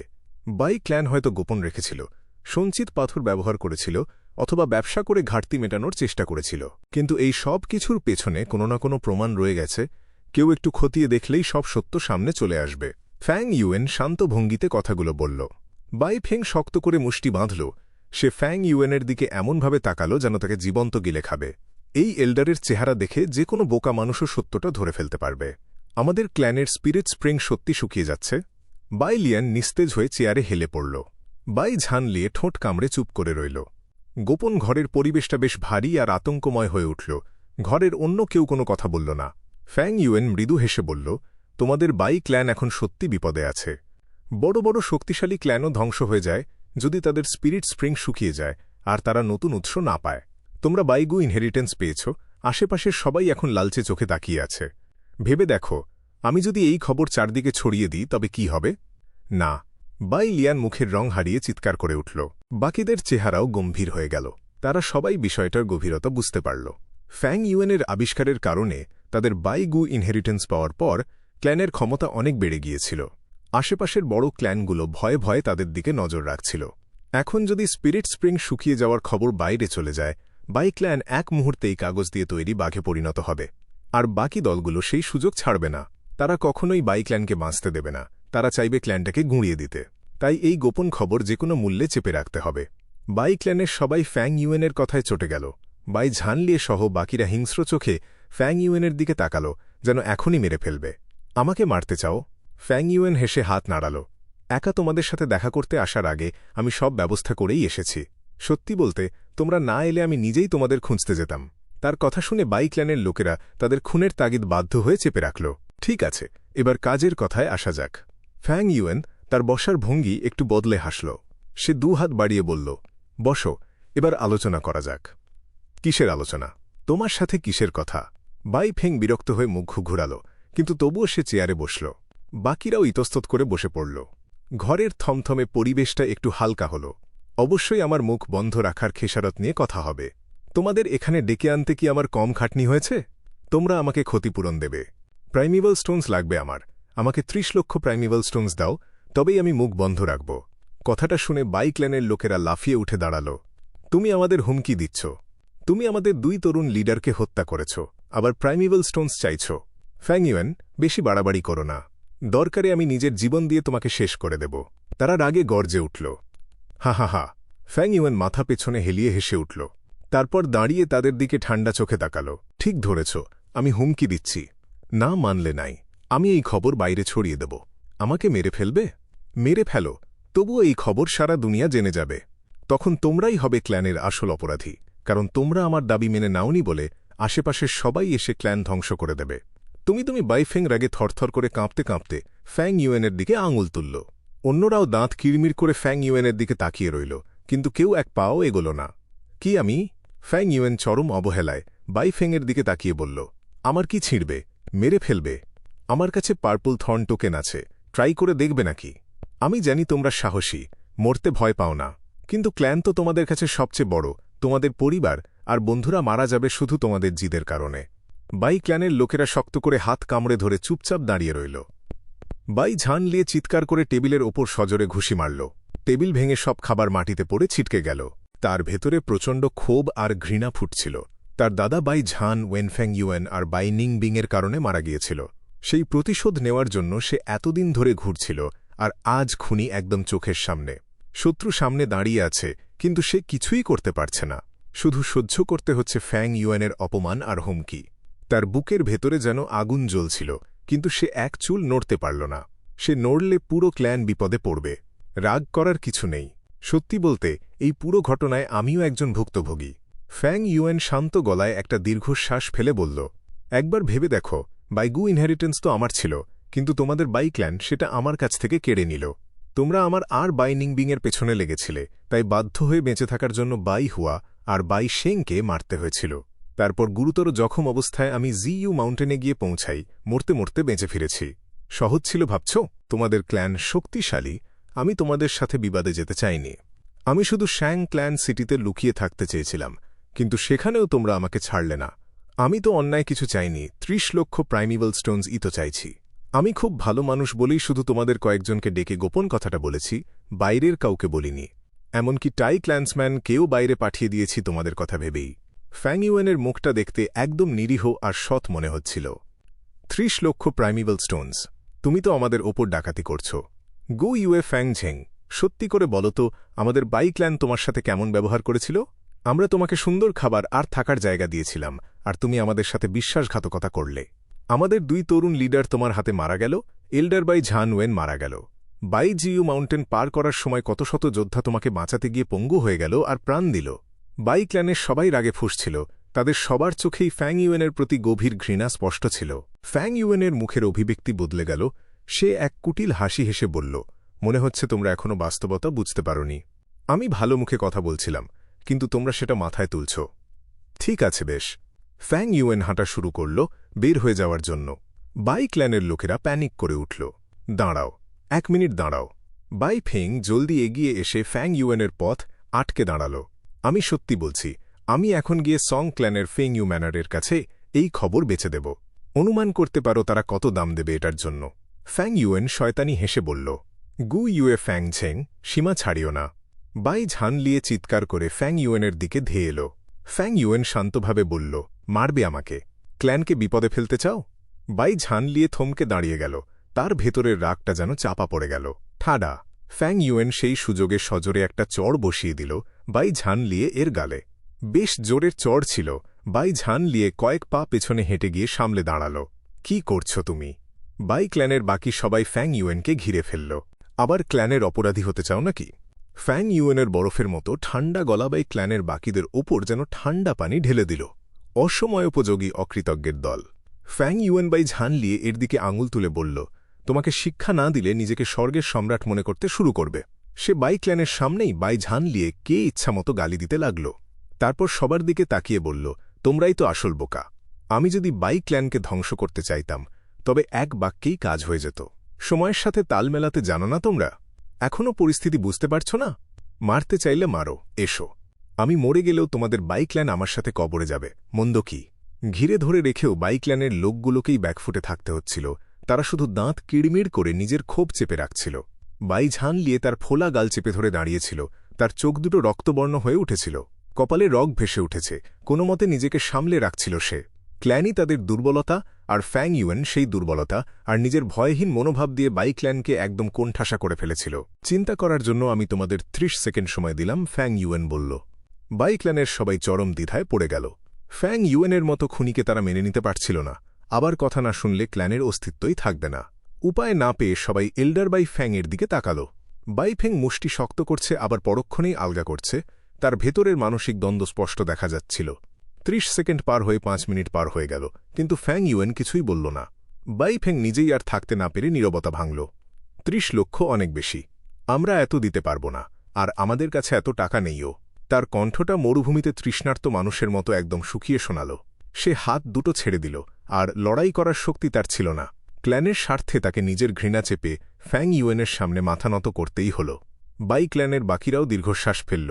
ফ্যাং ইউয়েনের প্রতি তাদের রাগ আরও গাঢ় আর গভীর রূপ নিল। ফ্যাং ইউয়েন হেসে উঠল।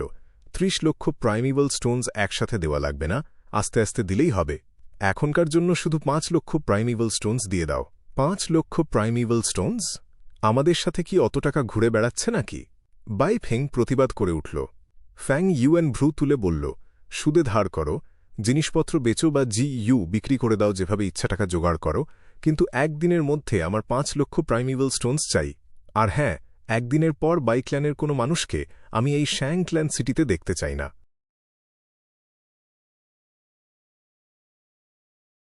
ভেতরের ঘরে ওরা কি করছে ১ ঘণ্টারও বেশি সময় পার হয়ে গেল। গোপন কামরাটার বাইরে হাত জোড় করে দাঁড়িয়েছিল টাই দাউকু। সময়ের সাথে সাথে তার মনের সন্দেহ কেবল বাড়ছিলই। গোপন ঘরটা শব্দরোধী ছিল, কিন্তু খুব একটা শক্ত ছিল না। কোনো মারামারি শুরু হলে সে সাথে সাথেই টের পেত। কিন্তু সমস্যা হল, শুরু থেকেই ভেতরটা একেবারে শান্ত আর চুপচাপ ছিল। টাই দাউকু কিছুতেই হিসাব মেলাতে পারছিল না। দরজাটা কিসকিস শব্দ করে ভেতরের দিকে খুলে গেল। ভাই টাই দাউকু, ভেতরে আসুন। আমাদের কথা শেষ হয়েছে, বাই ক্ল্যানের এক মাস্টার এসে জানাল। টাই দাউকু গোপন ঘরে ঢুকে প্রথমেই দেখল ভাঙা টেবিলটা, যেটা বাই ঝানলিয়ে ভেঙে ফেলেছিল, আর মেঝেতে ছড়িয়ে ছিটিয়ে থাকা নানা রকমের খাবার। সে ভুরু কুঁচকে তাকাল। স্পষ্টতই এই ভোজ আর শেষ করা সম্ভব ছিল না। করতে পারলেও সেখানে থাকা বাই ক্ল্যানের লোকজনের খাওয়ার মতো কোনো রুচি ছিল না। তাদের মুখগুলো ফ্যাকাশে ছিল। তাদের হাবভাব এমন দেখাচ্ছিল যেন তারা ভীষণ আঘাত পেয়েছে। শুধু ফ্যাং ইউয়েনের চেহারা স্বাভাবিক ছিল, এমনকি আগের চেয়েও সতেজ দেখাচ্ছিল তাকে।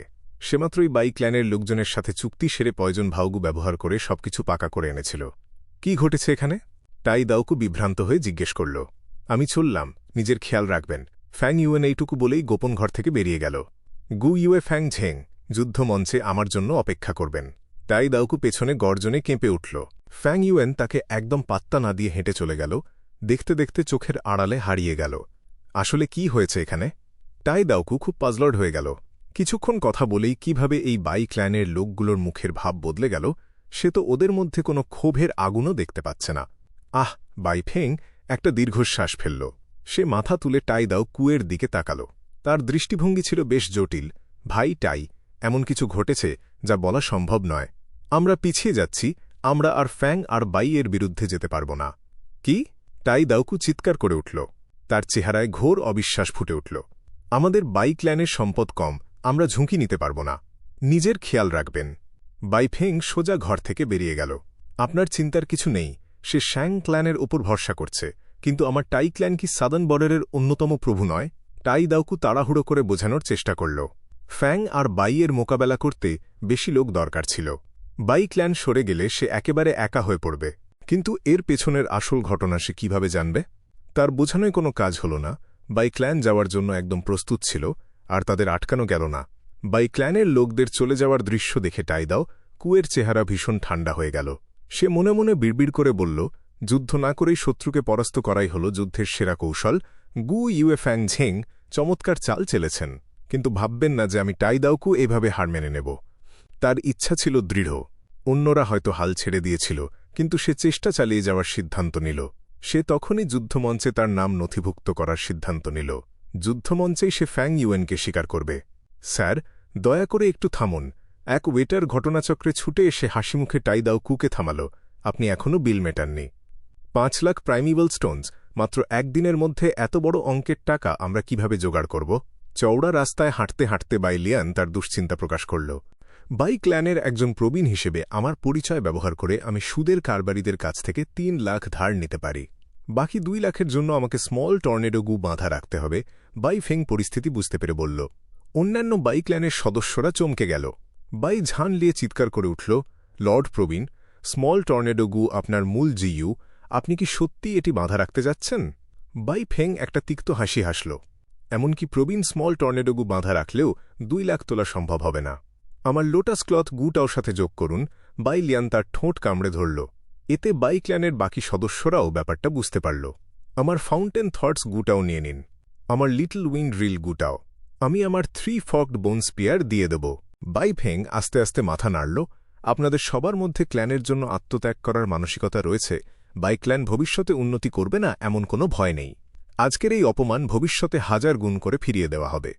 তবে এখন আমাদের ক্ল্যানের কথা ভাবতে হবে। আমি এই সিদ্ধান্ত নিয়েছি, তাই ক্ল্যানে ফিরে গিয়ে এই পুরো ঘটনার দায় আমি নিজেই নেব। লর্ড প্রবীণ। দলটি স্তম্ভিত হয়ে গেল। তারা তাদের প্রতিশোধ নিতে পারল না, উল্টো একটা অপমানজনক আর অন্যায় চুক্তিতে সই করতে হল। যদিও এটাই ছিল সেরা পথ, তবুও ক্ল্যানে ফিরে গেলে ভারী চাপ আর সমালোচনার মুখোমুখি হতে হতো। রাজনৈতিক লড়াই তো সব জায়গায় ছিল। তবে বাই ফেং পুরো বিষয়টির দায়িত্ব নিতে যাচ্ছিল। কোনো সন্দেহ নেই সে বাই লিয়ান, বাই ঝান লিয়ে এবং অন্যদের রাজনৈতিক ভবিষ্যৎ রক্ষা করছিল। বাই ফেং একটা স্নেহময় হাসি হেসে দীর্ঘশ্বাস ফেলল। কিছু বলার দরকার নেই, আমি তো বৃদ্ধ হয়ে গেছি। ক্ল্যানের ভবিষ্যৎ আপনাদের কাঁধে। কিছু না দিয়ে আর ত্যাগ স্বীকার না করে কিভাবে কিছু অর্জন করা সম্ভব? অসংখ্য মানুষের ত্যাগ আর অপমান সহ্য করার কারণেই ক্ল্যান উন্নতি করতে পারছে, আর আমাদের পরিবারের মুখে হাসি বজায় রাখতে পারছে। হ্যাঁ, বাই লিয়ান, বাই ঝান লিয়ে এবং অন্যরা মাথা নাড়ল। তাদের মনে উপলব্ধি এলো। তাদের ফ্যাকাশে মুখগুলো ধীরে ধীরে অদৃশ্য হয়ে গেল, আর তাদের চোখগুলো উজ্জ্বল থেকে উজ্জ্বলতর হতে লাগল। 3 দিন পর এক বিশাল নিলাম অনুষ্ঠানে। ভদ্রমহোদয় ও ভদ্র মহিলাগণ, আপনারা দেখছেন একটি ফ্রস্ট ব্রেথ গু, র্যাঙ্ক 3 জিইউ ওয়ার্ম। এটি ঠান্ডা বাতাস ছাড়তে পারে, যা বরফের কামড় দেয় এবং বিরোধীদের গতি কমিয়ে দেয়। ফ্রস্ট ব্রেথ গু এর সবচেয়ে বড় সুবিধা হল প্রতিবার ব্যবহারে মাত্র 5% হালকা তুষার প্রাইমিবল এসেন্স খরচ হয়। শুরুর দর 23,000 প্রাইমিবল স্টোনস। গোলাকার মঞ্চে বসে সঞ্চালক জিইউ মাস্টার একটি সাউন্ড অ্যাম্প্লিফাইং জিইউ দিয়ে বেশ জোরে কথা বলছিল। 25,000, 28,000, 30,000। কয়েক দফা তীব্র হাঁকাহাঁকির পর ফ্রস্ট ব্রেথ গু টি 38,000 প্রাইমিবল স্টোনসে বিক্রি হয়ে গেল। ফ্যাং ইউয়েন তার আসন থেকে শান্তভাবে গোলাকার মঞ্চের দিকে তাকিয়েছিল। সে নিলামের একটি ব্যক্তিগত ঘরে বসেছিল, তাই অন্যরা তাকে দেখতে পাচ্ছিল না। পার্পল থর্ন টোকেন থাকার সুবিধা এটাই ছিল। ছোট আকারের নিলামে সে আগেই জিনিস কিনতে পারত পার্পল থর্ন টোকেন ব্যবহার করে, তবে বড় আকারের নিলামে সেটা সম্ভব ছিল না। দয়া করে দেখুন, এটি একটি ফ্লেম হার্ট গু। এর আকৃতি অনেকটা ছোট আগ্নেয়গিরির মতো। রিফাইন করার পর এটি জিইউ মাস্টারের হৃদয়ে অবস্থান করে। সবাই যেমন জানেন, এর ক্ষমতা হল ফায়ার টাইপ জিইউ ওয়ার্মের আক্রমণকে শক্তিশালী করা। র্যাঙ্ক 3 ফ্লেম হার্ট গু। শুরুর দর 30,000 প্রাইমিবল স্টোনস। সঞ্চালক মঞ্চ থেকে বেশ জোরে ডেকে উঠল। সে কথা শেষ করতে না করতেই একজন সাথে সাথে দর হাঁকল 35,000। প্রথম বিডেই দর 5,000 প্রাইমিবল স্টোনস বাড়িয়ে দেওয়া হল, যা স্পষ্টভাবে তার দৃঢ় মনোভাব দেখাচ্ছিল। কিন্তু এতে আগ্রহী দলগুলোকে থামানো গেল না। 36,000, 38,000, 40,000। অবশেষে বিড থামল 42,000-এ। মনে হচ্ছে এই লোকেরা বেশ যুক্তিবাদী, এটা বেশ যুক্তিসঙ্গত দাম। ফ্যাং ইউয়েন প্রাইভেট রুম থেকে পর্যবেক্ষণ করে পরিস্থিতি বিচার করছিল। শ্যাংক্ল্যান সিটিতে প্রায়ই ব্যবসা-বাণিজ্য চলত। এই ধরনের বড় আকারের নিলাম নির্দিষ্ট সময় পরপর হতো। শ্যাংক্ল্যান সিটিতে বসবাসকারী জিইউ মাস্টাররা সবাই এতে অভ্যস্ত ছিল এবং নিলামে বেশ বুদ্ধিমানের মতোই দর হাঁকাত। কেউ বোকা ছিল না। অবশ্য মাঝে মাঝে কিছু অপব্যয়ী অংশগ্রহণকারীও থাকত। ফ্যাং ইউয়েন দীর্ঘক্ষণ পর্যবেক্ষণ করে দেখল, আজকের নিলামে এমন কোনো ব্যক্তি ছিল না। এটা তার ভাগ্য ছিল, আবার অন্যদেরও ভাগ্য ছিল। যদি তেমন কেউ থাকত, তবে ফ্যাং ইউয়েনকে দর হাঁকানো শুরু করতে হতো এবং শুরুতেই তাদের মূলধন খালি করে দিতে হতো। এই ধরনের বুদ্ধির লড়াই আর শক্তির প্রতিযোগিতা ফ্যাং ইউয়েনের কাছে ছিল শিশুদের খেলার মতো। বড় আকারের নিলামে দেখানো সব জিইউই ছিল বিরল আর মূল্যবান। সবই ছিল র্যাঙ্ক 3 বা তার ওপরের। র্যাঙ্ক 3-এর নিচে প্রায় কিছুই ছিল না। জিইউ বম ছাড়া সেখানে বিরল জিইউ খাদ্য, বিরল জিইউ রিফাইনমেন্টের সামগ্রী, জিইউ রিফাইনমেন্ট রেসিপি, কিছু উত্তরাধিকারের তথ্য, চমৎকার দেখতে জুয়ার পাথর ছিল। তাছাড়াও ছিল নারী দাস, পুরুষ দাস, বন্দি পশুর রাজা ইত্যাদি। ফ্রস্ট ব্রেথ গু এবং ফ্লেম হার্ড গু বিক্রি হয়েছে প্রায় 30,000 থেকে 40,000-এ। অন্য নিলামের পণ্যের তুলনায় এই দামকে কমই বলা যায়। শীঘ্রই ফ্যাং ইউয়েন দেখল একটি র্যাঙ্ক 4 গ্রাস ট্রি আর্মি গু 2,50,000 প্রাইমিভেল স্টোনসে বিক্রি হতে। গ্রাস ট্রি আর্মি গু জিইউ মাস্টারের নির্দিষ্ট সীমার মধ্যে থাকা প্রতিটি গাছ ও উদ্ভিদকে আক্রমণাত্মক উপায়ে রূপান্তর করতে পারত। সাদার্ন বর্ডারের ভূখণ্ডে এটি ছিল একটি মোক্ষম মারাত্মক অস্ত্র। সাধারণ র্যাঙ্ক 4 জিইউ এর দাম হতে পারত 1 লক্ষ প্রাইমিভেল স্টোনস পর্যন্ত। গ্রাস ট্রি আর্মি গুয়ের দাম ইতিমধ্যেই একটি সাধারণ র্যাঙ্ক 5 জিইউ এর দামে পৌঁছে গিয়েছিল। ফ্যাং ইউয়েনের কাছে এখন 5 লক্ষ ছিল, কিন্তু এই নিলামে তা সত্যিই খুব বেশি কিছু ছিল না। মাত্র 2টি গ্রাস ট্রি আর্মি গু কেনা যেত। ইনস্ট্যান্ট সাকসেস গু ছিল একটি র্যাঙ্ক 4 বিরল জিইউ। প্রতিযোগিতার পর ফ্যাং ইউয়েন 1,80,000-এর বেশি প্রাইমিভেল স্টোনস দিয়ে এটি সফলভাবে কিনে নিল। এরপর সে মোট 83,000 প্রাইমিভেল স্টোনস খরচ করে একটি হোয়াইট সিলভার রেলিক গু এবং একটি গোল্ডেন শিল্ড গু কিনল। এরপর সে আর কোনো বিড করেনি। প্রাইমিভেল স্টোনস অনর্থক খরচ করা উচিত নয়, এগুলো দরকারি ক্ষেত্রে খরচ করা উচিত। বর্তমানে অল আউট এফোর্ট গু ছিল তার মূল, তার সেলফ রিলায়েন্স গু ও ছিল। তার অভাব ছিল একটি বিটার স্ট্রেংথ গুয়ের।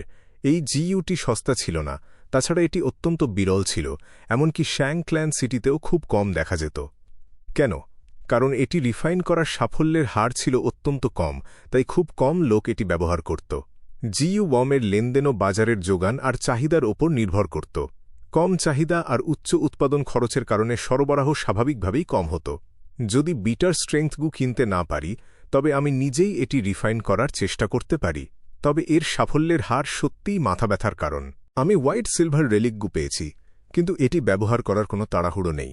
যদি একা চাষ করতাম, তবে এটি আগে ব্যবহার করা ভালো হতো, কিন্তু এখন নির্ভর করার জন্য বাইনিং বিং আছে। হোয়াইট সিলভার রেলিক গু পরে ব্যবহারের জন্য রেখে দেব। আজ 2,70,000 এর বেশি প্রাইমিভেল স্টোনস ব্যবহার করেছি, এখন 2,20,000-এর কিছু বেশি বাকি আছে। শ্যাংক্ল্যান সিটিতে প্রতি 2 বছর পরপর আয়োজিত সুপারসাইজ নিলামের জন্য এগুলো জমা করব। লি রান আমাকে জানিয়েছে যে বাইক্ল্যানের দলটি সত্যি শ্যাংক্ল্যান সিটি ছেড়ে চলে গেছে। যদিও আমি তাদের কাছ থেকে 30 লাখ আদায় করেছি, তবুও এই ক্ল্যানকে ছোট করে দেখা যায় না। ত্যাগের মানসিকতা নিয়ে নীরবে সহ্য করা, এতে অবাক হওয়ার কিছু নেই যে তারা আমার আগের জীবনে হঠাৎ শক্তিতে ভেসে উঠেছিল। এই মুহূর্তে তারা বাইগু পাহাড়ে স্পিরিট স্প্রিং অনুসন্ধানের অজুহাতে বাইগু উত্তরাধিকার খোঁজার কাজ দ্রুত চালাচ্ছে। অগ্রগতি আমার আগের জীবনের চেয়ে অনেক দ্রুত। তাদের বিরুদ্ধে সতর্ক থাকা ছাড়া আমার কোনো উপায় নেই। বাইক্ল্যান ইতিমধ্যেই আমাকে তাড়া করে এখানে এসেছে। টাইক্ল্যান কি বেশি দূরে থাকবে? টাইক্ল্যান, দানব দমন টাওয়ার আর ওই টাইদাও কুকে নিয়ে আপাতত ভাবার কিছু নেই। ফ্যাং ইউয়েন যখন ভবিষ্যতের পরিকল্পনা করছিল, ঠিক তখনই শিজি রেস্তোরাঁর প্রবেশদ্বারে 18 জন বিদেশি মেয়ে 2 সারিতে দাঁড়িয়ে নিজেদের মধ্যে হাসাহাসি আর গল্প করছিল। তারা উন্মুক্ত পোশাক পরেছিল আর তাদের সাজগোজের সুবাস বাতাসে ভাসছিল। গ্রাহকদের ডাকার কোনো প্রয়োজন ছিল না, শুধু সেখানে দাঁড়িয়ে থাকাটাই ছিল সেরা বিজ্ঞাপন, যা অগণিত পুরুষ জিইউ মাস্টারদের আকর্ষণ করছিল ভেতরে ঢোকার জন্য। গম্ভীর মুখে টাইদাওকু অন্য কয়েকজন জিইউ মাস্টারের সাথে পাশে দাঁড়িয়ে প্রবেশদ্বার পাহারা দিচ্ছিল। অপমানজনক। তার হৃদয়ের লজ্জা যেন সীমা ছাড়িয়ে গিয়েছিল। ভাবা যায় শিজি রেস্তোরাঁর ভোজ এত দামি ছিল, দেনা শোধ করার জন্য টাকা না থাকায় তাকে কাজ করে ঋণ পরিশোধ করতে হচ্ছিল। দেখুন, টাই ক্ল্যানের একজন মহৎ জিইউ মাস্টার কী অবস্থায় এসে পড়েছে আমি আসলে এই ধরনের কাজ করতে বাধ্য হচ্ছি। রেস্তোরাঁটির ব্যাকগ্রাউন্ড আছে, আর আমি যে টাই ক্ল্যানের লোক তাতে ওদের কিছু যায় আসে না। আশা করি পরিচিত কেউ আমাকে দেখবে না, একেবারেই পরিচিত কেউ যেন না দেখে। টাই দাউকু মনে মনে মরিয়া হয়ে প্রার্থনা করছিল। আরে, ইনি কি ভাই টাই দাউকু? আপনি এখানে কি করছেন? একটি কণ্ঠ ভেসে এলো। টাই দাউকু সাথে সাথে স্তব্ধ হয়ে গেল। পরিচিত মানুষ, পরিচিত মানুষ। আহাহা, গু ইউয়ে ফ্যাংঝেং, খালি দাঁড়ান আপনি। টাই দাউকুয়ের কপালে রগ ফুলে উঠল, আর সে মনে মনে গর্জে উঠল।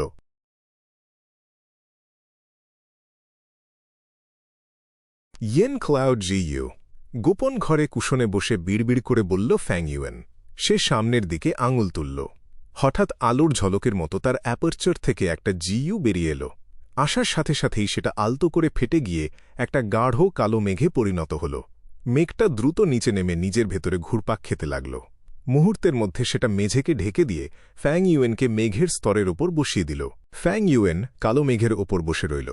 এটা কুশনের চেয়েও নরম, কিন্তু কিছুটা ঠান্ডা ছিল। সে মোটেও অবাক হল না। আবার শাহাদাত আঙুল বাড়িয়ে বাতাসে নির্দেশ দিল। Young cloud GU. একটা সাদা আলো বাতাস চিরে বেরিয়ে এসে ধবধবে সাদা কুয়াশায় ফেটে পড়ল। সাদা মেঘটা ভেসে ওঠার চেষ্টা করছিল, কিন্তু ফ্যাং ইউয়েনের নিচের কালো মেঘটাকে টের পেয়ে থামল। দুটি মেঘের স্তর একে অপরকে অদৃশ্য শক্তিতে আকর্ষণ করল।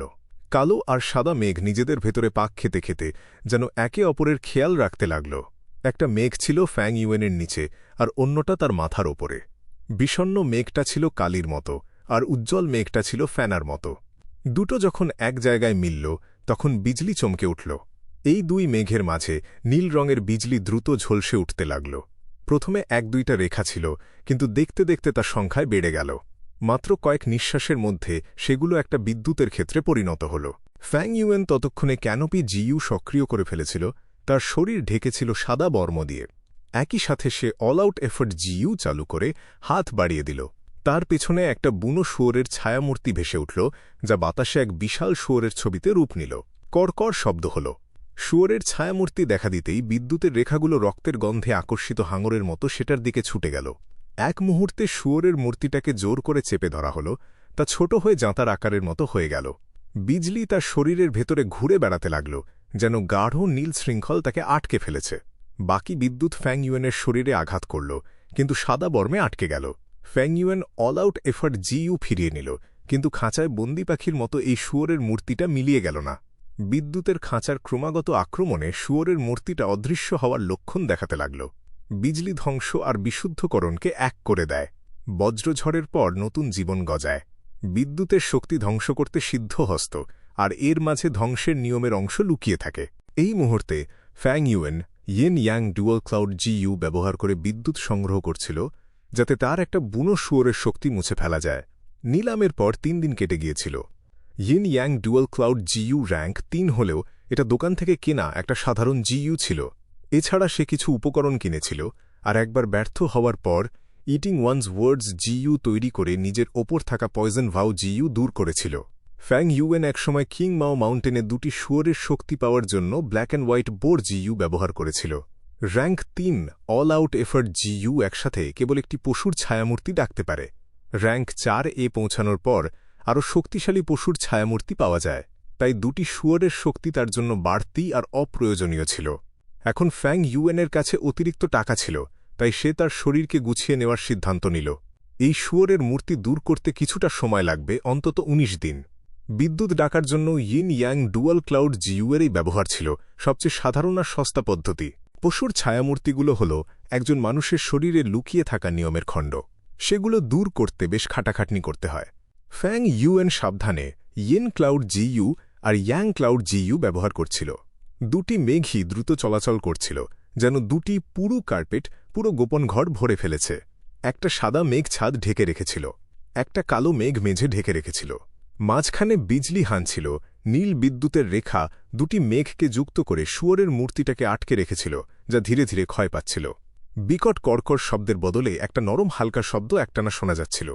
এই শুয়োরের মূর্তি দূর করতে কিছুটা সময় লাগবে, কিন্তু এখন ফ্যাং ইউয়েন অন্য একটা জিইউকে ডেকে পাঠাল। এই জিইউটা ছিল একটা ফড়িংয়ের মতো, 3 জোড়া ডানা, হাতের তালুর আকারের। এতে 4টা রং চমৎকারভাবে জ্বলজ্বল করছিল। পান্না সবুজ, নীলা নীল, সোনালি আর উজ্জ্বল লাল। এটা ছিল ইনস্ট্যান্ট সাকসেস জিইউ, যার শরীরে সময়ের ডাও মার্ক ছিল। নামের মতোই এটা সময়ের গতি বাড়িয়ে দিতে পারে। এটি ছিল একটা র্যাঙ্ক 4 ক্ষয়িষ্ণু জিইউ। ফ্যাং ইউয়েন তার মনকে 3 ভাগে ভাগ করল। In yang dual cloud GU নিয়ন্ত্রণ করল, তার প্রাইমিভাল এসেন্স সক্রিয় করে ইনস্ট্যান্ট সাকসেস জিইউ এর মধ্যে ঢেলে দিল। তার প্রাইমিভাল সি এর স্তর দ্রুত নেমে গেল 80, 70, 60%। ইনস্ট্যান্ট সাকসেস জিইউ ছিল rank 4 GU.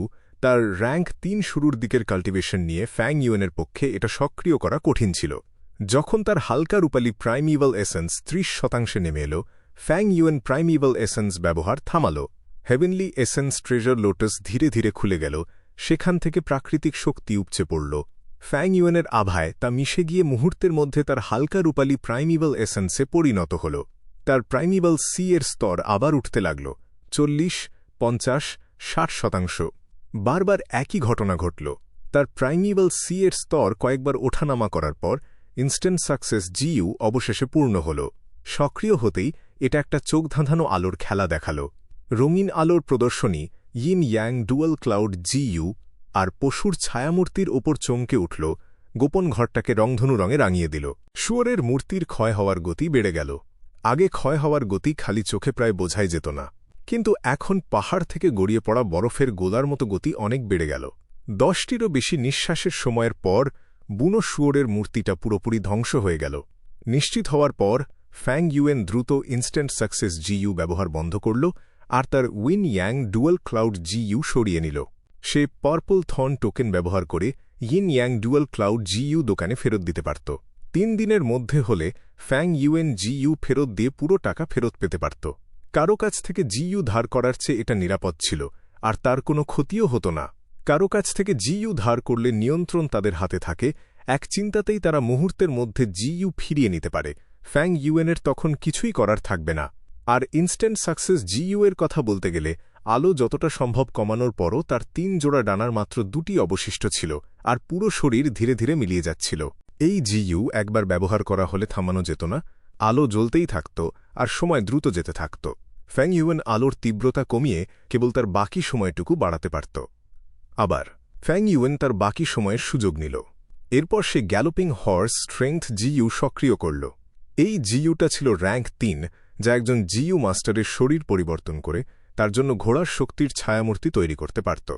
Galloping horse strength GU এর প্রভাবে ফ্যাং ইউয়েনের শরীর অসাড় ঠেকছিল, কারণ শক্তির নিয়মের অংশ তার শরীরে দানা বাঁধতে শুরু করেছিল। সাধারণত এই প্রক্রিয়ায় 2 থেকে 3 মাস সময় লাগে, যা বেশ সময় সাপেক্ষ।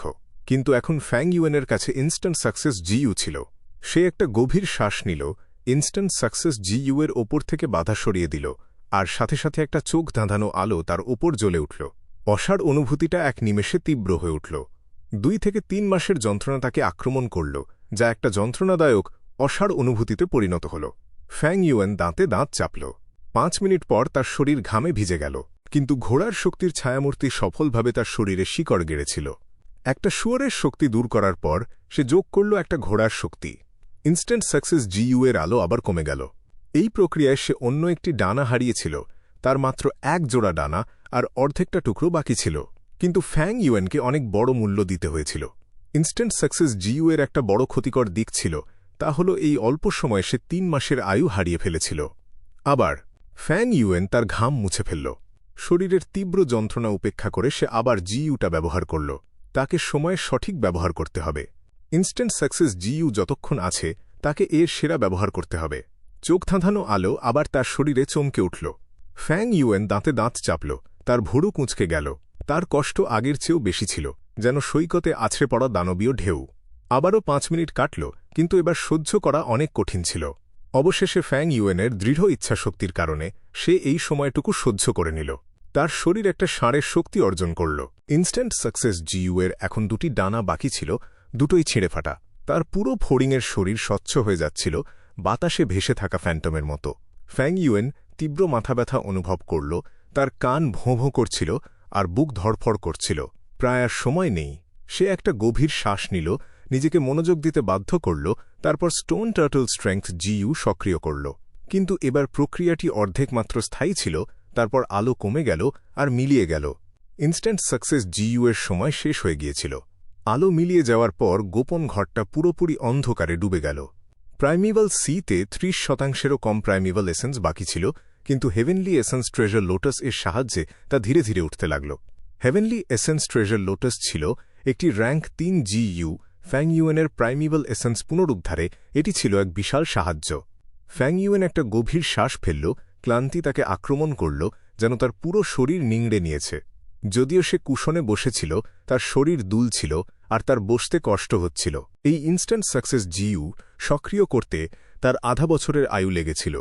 এটা ছিল একটা ভারী মূল্য, কিন্তু সে শুয়োরের মূর্তি দূর করতে পেরেছিল আর ষাঁড়, ঘোড়া এবং অর্ধেক কচ্ছপের শক্তি অর্জন করেছিল। ভাগ্যবশত সে এখনও তরুণ ছিল, তার খরচ করার মতো যথেষ্ট আয়ু ছিল। ফ্যাং ইউয়েনের লড়াইয়ের শক্তি এক লাফে অনেক বেড়ে গেল। একদিন পর যুদ্ধের মঞ্চে ফ্যাং ইউয়েনের 30তম ম্যাচ ছিল। ঢং করে শব্দ হল। ঘণ্টা যুদ্ধের শুরুর ঘোষণা দিল। আমি হার স্বীকার করছি। তার প্রতিপক্ষ চিৎকার করে উঠল, যুদ্ধ শেষ হল। এইভাবে ফ্যাং ইউয়েন তার 30তম জয় পেল। পাঁচম ভেতরের শহরে তার টানা 30টি যুদ্ধ, 30টি নিট জয় ছিল, আর সে চারর্থ ভেতরের শহরে উঠে গেল। এই ফলাফলে কেউ অবাক হল না। পাঁচম ভেতরের শহরের যুদ্ধের মঞ্চের জিইউ মাস্টাররা তাকে চলে যেতে দেখে স্বস্তির নিঃশ্বাস ফেলল। আমি তোমাকে এই টাকাটা ফেরত দেব। গম্ভীর ভাব নিয়ে টাইদাওকু বলল, তার আচরণ ছিল অত্যন্ত দৃঢ়। ছোট্ট একটা ব্যাপার, মনে রেখো না। ভাই টাই, এখন তোমার কি পরিকল্পনা? তার বন্ধু হাসল। টাইদাওকু একটা দৃঢ় ভাব দেখাল। গু ইউয়ে ফ্যাং ঝেং আমার লক্ষ্য, তাকে গ্রেপ্তার না করা পর্যন্ত আমি থামব না। আমি শ্যাং ক্ল্যান সিটির যুদ্ধের মঞ্চে অংশ নিতে যাচ্ছি। বন্ধুকে বিদায় জানিয়ে টাইদাওকু একা যুদ্ধের এলাকায় এল, কিন্তু একটা দুঃস্বপ্ন শুনতে পেল। কি ফ্যাং ঝেং চারর্থ ভেতরের শহরে চলে গেছে? ধ্যাত! টাইদাওকু মুষ্টিবদ্ধ করল, ক্ষুব্ধ হয়ে বলল, ফ্যাং ঝেং, তুমি কি মনে করো তুমি পালাতে পারবে? তুমি যদি চারর্থ ভেতরের শহরে গিয়ে থাকো, তবে আমিও যাব। তিনয় ভেতরের শহরের কথা বলছি না, কিন্তু তুমি কি মনে করো পাঁচম ভেতরের শহর আমাকে থামাতে পারবে? আমাকে তাড়াতাড়ি করতে হবে। আজকেই আমার প্রথম ম্যাচ খেলব। আমি আমার ভাইটাল জিইউ হিসেবে আইস ক্রিস্টাল জিইউ শোধন করেছি। সাথে রয়েছে ভাইটালিটি জিইউ, যা আইস ক্রিস্টালের শক্তির প্রতিক্রিয়া রোধ করবে। এইভাবে আমার আসল ভিত্তি তৈরি হল। কাছাকাছি লড়াইয়ের জন্য আমার কাছে রয়েছে আইস এজ জিইউ, আর দূর থেকে লড়াইয়ের জন্য স্নোবল জিইউ নাকি আইসিকল জিইউ ব্যবহার করা উচিত। বাই নিংবিং যুদ্ধের মঞ্চের দিকে হাঁটতে হাঁটতে চিন্তা করছিল। তুমি? টাইদাওকু বাই নিংবিংকে মঞ্চে উঠতে দেখে থমকে গেল, তারপর আনন্দিত হয়ে উঠল। দুর্দান্ত! সৃষ্টিকর্তার চোখ আছে, প্রথম ম্যাচেই তোমার সাথে দেখা হয়ে গেল। বাই নিংবিং এটা শুনল, আর তার সুন্দর রত্নের মতো নীল চোখ তুলল। তার স্বাভাবিক ঠান্ডা গলায় বলল, তুমি কে?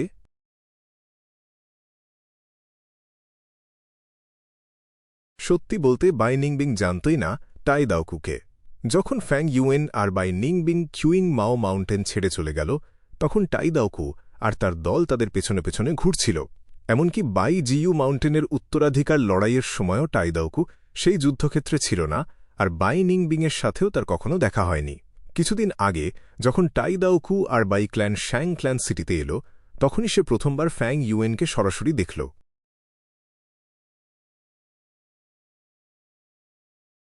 এই ম্যাচটা শেষ হল। আমার প্রাইমিভাল এসেন্সের 70% খরচ হয়ে গেছে, মাত্র 20% বাকি আছে। রিং থেকে নামার পর বাই নিংবিং নিজের জয়ের কথা ভাবল। হাঁটতে হাঁটতেই সে যুদ্ধের কৌশলগুলো মনে মনে মিলিয়ে নিল। প্রতিটি ম্যাচের পরেই সে নিজেকে এভাবে পরীক্ষা করে।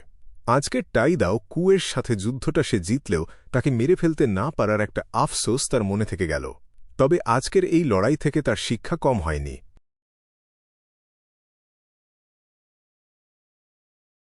অধ্যায় 300 ফ্যাং ইউয়েন বনাম জু বা 1।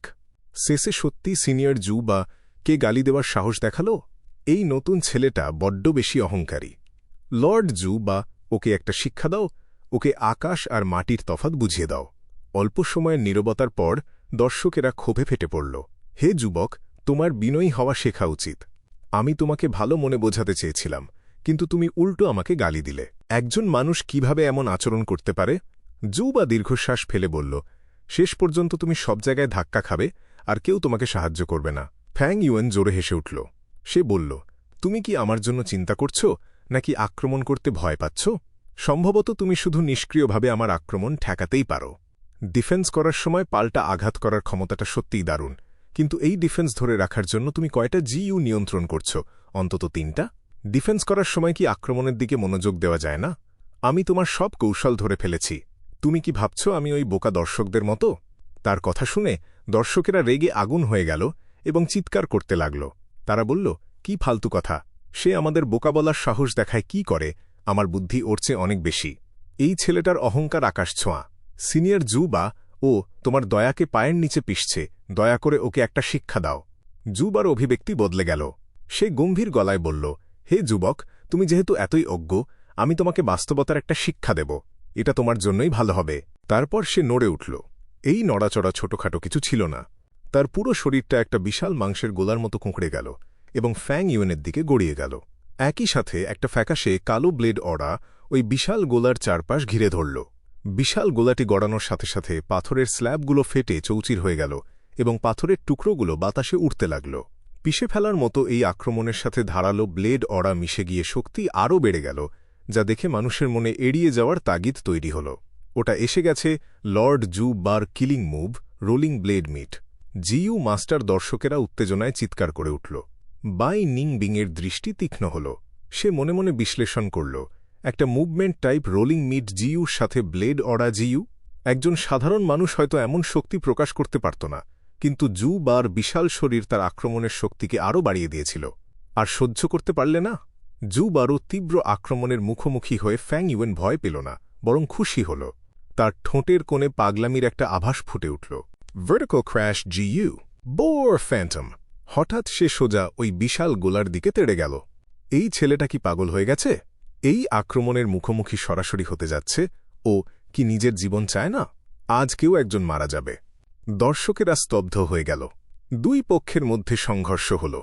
মাংসের গোলার গতি সাথে সাথে কমে গেল, আর ফ্যাং ইউয়েন ছিটকে গিয়ে মাটিতে সজোরে আছড়ে পড়ল। দেখো, নিজের ক্ষমতাকে বেশি গুরুত্ব দিলে এমনই হয়। আরে, এই ছেলেটা তো মরেনি। ফ্যাং ইউয়েন তার ঠোঁটের কোণের রক্ত মুছে লাফিয়ে উঠে দাঁড়াল। বিশাল গোলাটি আবার ফ্যাং ইউয়েনের দিকে ধেয়ে এল। ফ্যাং ইউয়েন জোরে হেসে উঠে আবারও তেড়ে গেল। ধপাস করে একটা ভোঁতা শব্দ হল এবং ফ্যাং ইউয়েন আবার ছিটকে গেল। সে আবারও ছিটকে গেল এবং মাটিতে আছড়ে পড়ল। আবারও সংঘর্ষ হল এবং সে আবারও ছিটকে গেল। এই ম্যাচের ভাগ্য আগেই ঠিক হয়ে গেছে। ফ্যাং জেংয়ের কাছে হয়তো অল আউট এফার্ট জিইউ আছে, কিন্তু দুর্ভাগ্যবশত সে এমন এক প্রতিপক্ষের মুখোমুখি হয়েছে যে তাকে পুরোপুরি রুখে দিতে পারে। একজন দর্শক ফ্যাং ইউয়েনের এই দুর্দশায় টিটকারি দিয়ে মন্তব্য করল, জু বার এই কিলিং মুভকে হারানো কঠিন, কারণ তার গড়িয়ে যাওয়ার গতি যত বাড়ছে তার আঘাতের শক্তিও তত শক্তিশালী হচ্ছে। আসলে জু বার গতিকে থামানোর জন্য ফ্যাং জেংয়ের পদ্ধতিটা ঠিকই ছিল, কিন্তু সে যে পথ বেছে নিয়েছে তা বড্ড বেশি রুক্ষ ছিল। অন্য এক দর্শক দীর্ঘশ্বাস ফেলে মাথা নাড়ল। আমি কখনো এমন বোকা ছেলে দেখিনি। এভাবে জু বার গায়ে সজোরে ধাক্কা মারার কারণে তার শক্তির বেশিরভাগটাই কাউন্টার শক হিসেবে তার নিজের ওপরেই ফিরে আসছে। আরেকজন দর্শক উপহাস করে বলল, এই ছেলেটার এবার আর উঠে দাঁড়ানোর কথা নয়। আরে, সে তো আসলেই উঠে দাঁড়াল। ফ্যাং ইউয়েন বারবার ছিটকে যাচ্ছিল, কিন্তু প্রতিবারই সে উঠে দাঁড়াচ্ছিল। তার আঘাতগুলো হালকা না হলেও সেলফ রিলায়েন্স গু তাকে অবিশ্বাস্যভাবে টিকিয়ে রেখেছিল। এখনও এত জেদ? তাহলে মর। জু বা একটা গর্জন করে ফ্যাং ইউয়েনের দিকে আরও তীব্রভাবে ধেয়ে গেল। Vertical crash Gu. Fang Yuan তার যুদ্ধ কৌশল বদলাল না। তার মাথার ওপর বোর ফ্যান্টম ভেসে উঠল। তারা একে অপরের সাথে উল্কাপিণ্ডের মতো আছড়ে পড়ল। তবে এবার ফ্যাং ইউয়েন ছিটকে গেল না, বরং তার হাত সেই মাংসের গোলার ভেতর গভীরভাবে ঢুকে গেল। উল্টো মাংসের গোলাটাই তীব্রভাবে কেঁপে উঠল এবং ব্লেড অরা চারদিকে ছড়িয়ে পড়ে ফ্যাং ইউয়েনকে একটা অন্ধকার জলপ্রপাতের মতো কাটতে লাগল। ফ্যাং ইউয়েন নির্মমভাবে ছিটকে গেল এবং সেই সাথে ব্লেড অরার শক্তিও পুরোপুরি শেষ হয়ে গেল। ক্যানোপি গু মারাত্মকভাবে ক্ষতিগ্রস্ত হল এবং সাদা আলোর বর্মটি দুর্বলভাবে দপদপ করে পুরোপুরি মিলিয়ে গেল। ফ্যাং ইউয়েনের পুরো শরীর রক্তে ভেসে গেল। তার শরীরে গভীর আর লম্বা ক্ষত তৈরি হল, যেন তাকে অগণিত ধারালো ছুরি দিয়ে কোপানো হয়েছে। সে তো বাইনিং বিংয়ের মতো বরফপেশির ডিফেন্সের অধিকারী ছিল না, তবুও তার শরীরের রগগুলো বেশিরভাগই অক্ষত ছিল এবং হাড়েরও কোনো ক্ষতি হল না। সেলফ রিলায়েন্স গু। ফ্যাং ইউয়েন এটি সক্রিয় করল এবং তার রক্তক্ষরণ সাথে সাথে বন্ধ হয়ে গেল। নতুন মাংস গজিয়ে উঠল এবং ক্ষতগুলো নিরাময় হতে শুরু করল, তবে তার রগগুলো সেরে উঠতে কিছুটা সময় লাগছিল। বাইনিং বিংয়ের চোখ চকচক করে উঠল এবং সে মনে মনে বিশ্লেষণ করল, ক্যানোপি গু ছাড়া ফ্যাং ইউয়েনের পক্ষে শুধু সেলফ রিলায়েন্স গুর ওপর ভরসা করে এই লড়াইয়ে জেতা কঠিন হবে। আরে ঠিক এই মুহূর্তেই ফ্যাং ইউয়েনের চারপাশে সোনালি আলোর রশ্মি জ্বলে উঠল। সেই আলো ঘন হয়ে একটি আলোর বর্মে রূপ নিল গোল্ডেন শিল্ড গু। এই ছেলেটার কাছে তো বেশ অনেকগুলো ডিফেন্সিভ জিইউ আছে। প্রথমে ওটা ছিল ক্যানোপি গু, আর এখন এটা গোল্ডেন শিল্ড গু। দুটোই দারুণ ডিফেন্সিভ র্যাঙ্ক 3 জিইউ। এই ছেলেটা তো বেশ ধনী। গোল্ডেন শিল্ড গু আর ক্যানোপি গু একসাথে ব্যবহার করা যেত না। এটি সবসময় ফ্যাং ইউয়েনের ভেতরেই রাখা থাকত, এবং এখন এটি প্রথমবারের মতো দেখা গেল। বাই নিংবিং একটু হতভম্ব হল, তবে দ্রুতই তার ঘোর কেটে গেল। সে নিজে যেমন অনেক নতুন জিইউ পেয়েছিল, ফ্যাং ইউয়েনও নিশ্চয়ই তা করেছিল। ফ্যাং ইউয়েনের কাছে গোল্ডেন শিল্ড গুটা ক্যানোপি গুর চেয়ে কিছুটা ভালো ছিল, কারণ এটি তার স্ট্রেংথ পাথ কৌশলের সাথে বেশি মানানসই ছিল। তোমার কাছে গোল্ডেন শিল্ড গু থাকলেও ফলাফল একই থাকবে। মাংসের গোলার ভেতর থেকে জুবার গম্ভীর গলা ভেসে এলো। মাংসের গোলাটি ফ্যাং ইউয়েনের দিকে ধেয়ে গেল এবং তাকে আবারও ছিটকে দিল। তোমাকে আর কতবার বললে তুমি বুঝবে? তুমি আমাকে হারাতে পারবে না। এভাবে চালিয়ে গেলে তুমি শুধু নিজের সম্মানই নষ্ট করবে। জু বা দীর্ঘশ্বাস ফেলল। যথেষ্ট হয়েছে, আর কতক্ষণ এমন ভান করবে? ফ্যাং ইউয়েন উঠে দাঁড়াল এবং তার ঠোঁটের রক্ত মুছে ফেলল। অন্যরা তার জয়ের কোনো আশা দেখছিল না, কিন্তু সে দেখতে পাচ্ছিল বিজয় তার দিকে হাতছানি দিচ্ছে। এখনই উপযুক্ত সময়। ফ্যাং ইউয়েন তার চোখ নিচু করল, যাতে তার চোখের ভেতরের তীব্র আলোটা ঢেকে যায়। সে আবারও সোজাসুজি ধেয়ে গেল। অকৃতজ্ঞ ছোকরা, তাহলে আজ আমি তোমাকে আমাদের মধ্যকার আসল পার্থক্যটা দেখিয়ে দেব। জু বা তার দিকে গড়িয়ে গেল। Horizontal charge Gu. Fang Yuan হঠাৎ করেই পাশে সরে গিয়ে নিজেকে বাঁচাল। Vertical crash GU. 50 কদম দৌড়ানোর পর সে দ্রুত নিজের দিক পরিবর্তন করে ধেয়ে গেল। একটা গর্জন ভেসে এল। সংঘর্ষের ঠিক আগের মুহূর্তে সে অল আউট এফার্ট জিইউ সক্রিয় করল এবং একটি ব্রাউন বেয়ার ফ্যান্টম ভেসে উঠল। এই আক্রমণের ফলে মাংসের গোলার চামড়া আর মাংস নদীর ঢেউয়ের মতো বারবার ভাঁজ হতে লাগল, এবং পাল্টা আঘাতটি ফ্যাং ইউয়েনের দিকে ফেরত পাঠাল। ফ্যাং ইউয়েন কয়েক কদম পিছিয়ে গেল এবং তারপরেই আবার সামনের দিকে ছুটে গেল। সে অনবরত মাংসের গোলার চারপাশে ঘুরতে ঘুরতে ভয়াবহ আক্রমণ চালাতে লাগল। তার প্রতিটি ঘুষি ও লাথি আলাদা আলাদা জায়গায় গিয়ে লাগছিল। এটি জু বার জন্য ডিফেন্স করাকে অত্যন্ত কঠিন করে তুলল।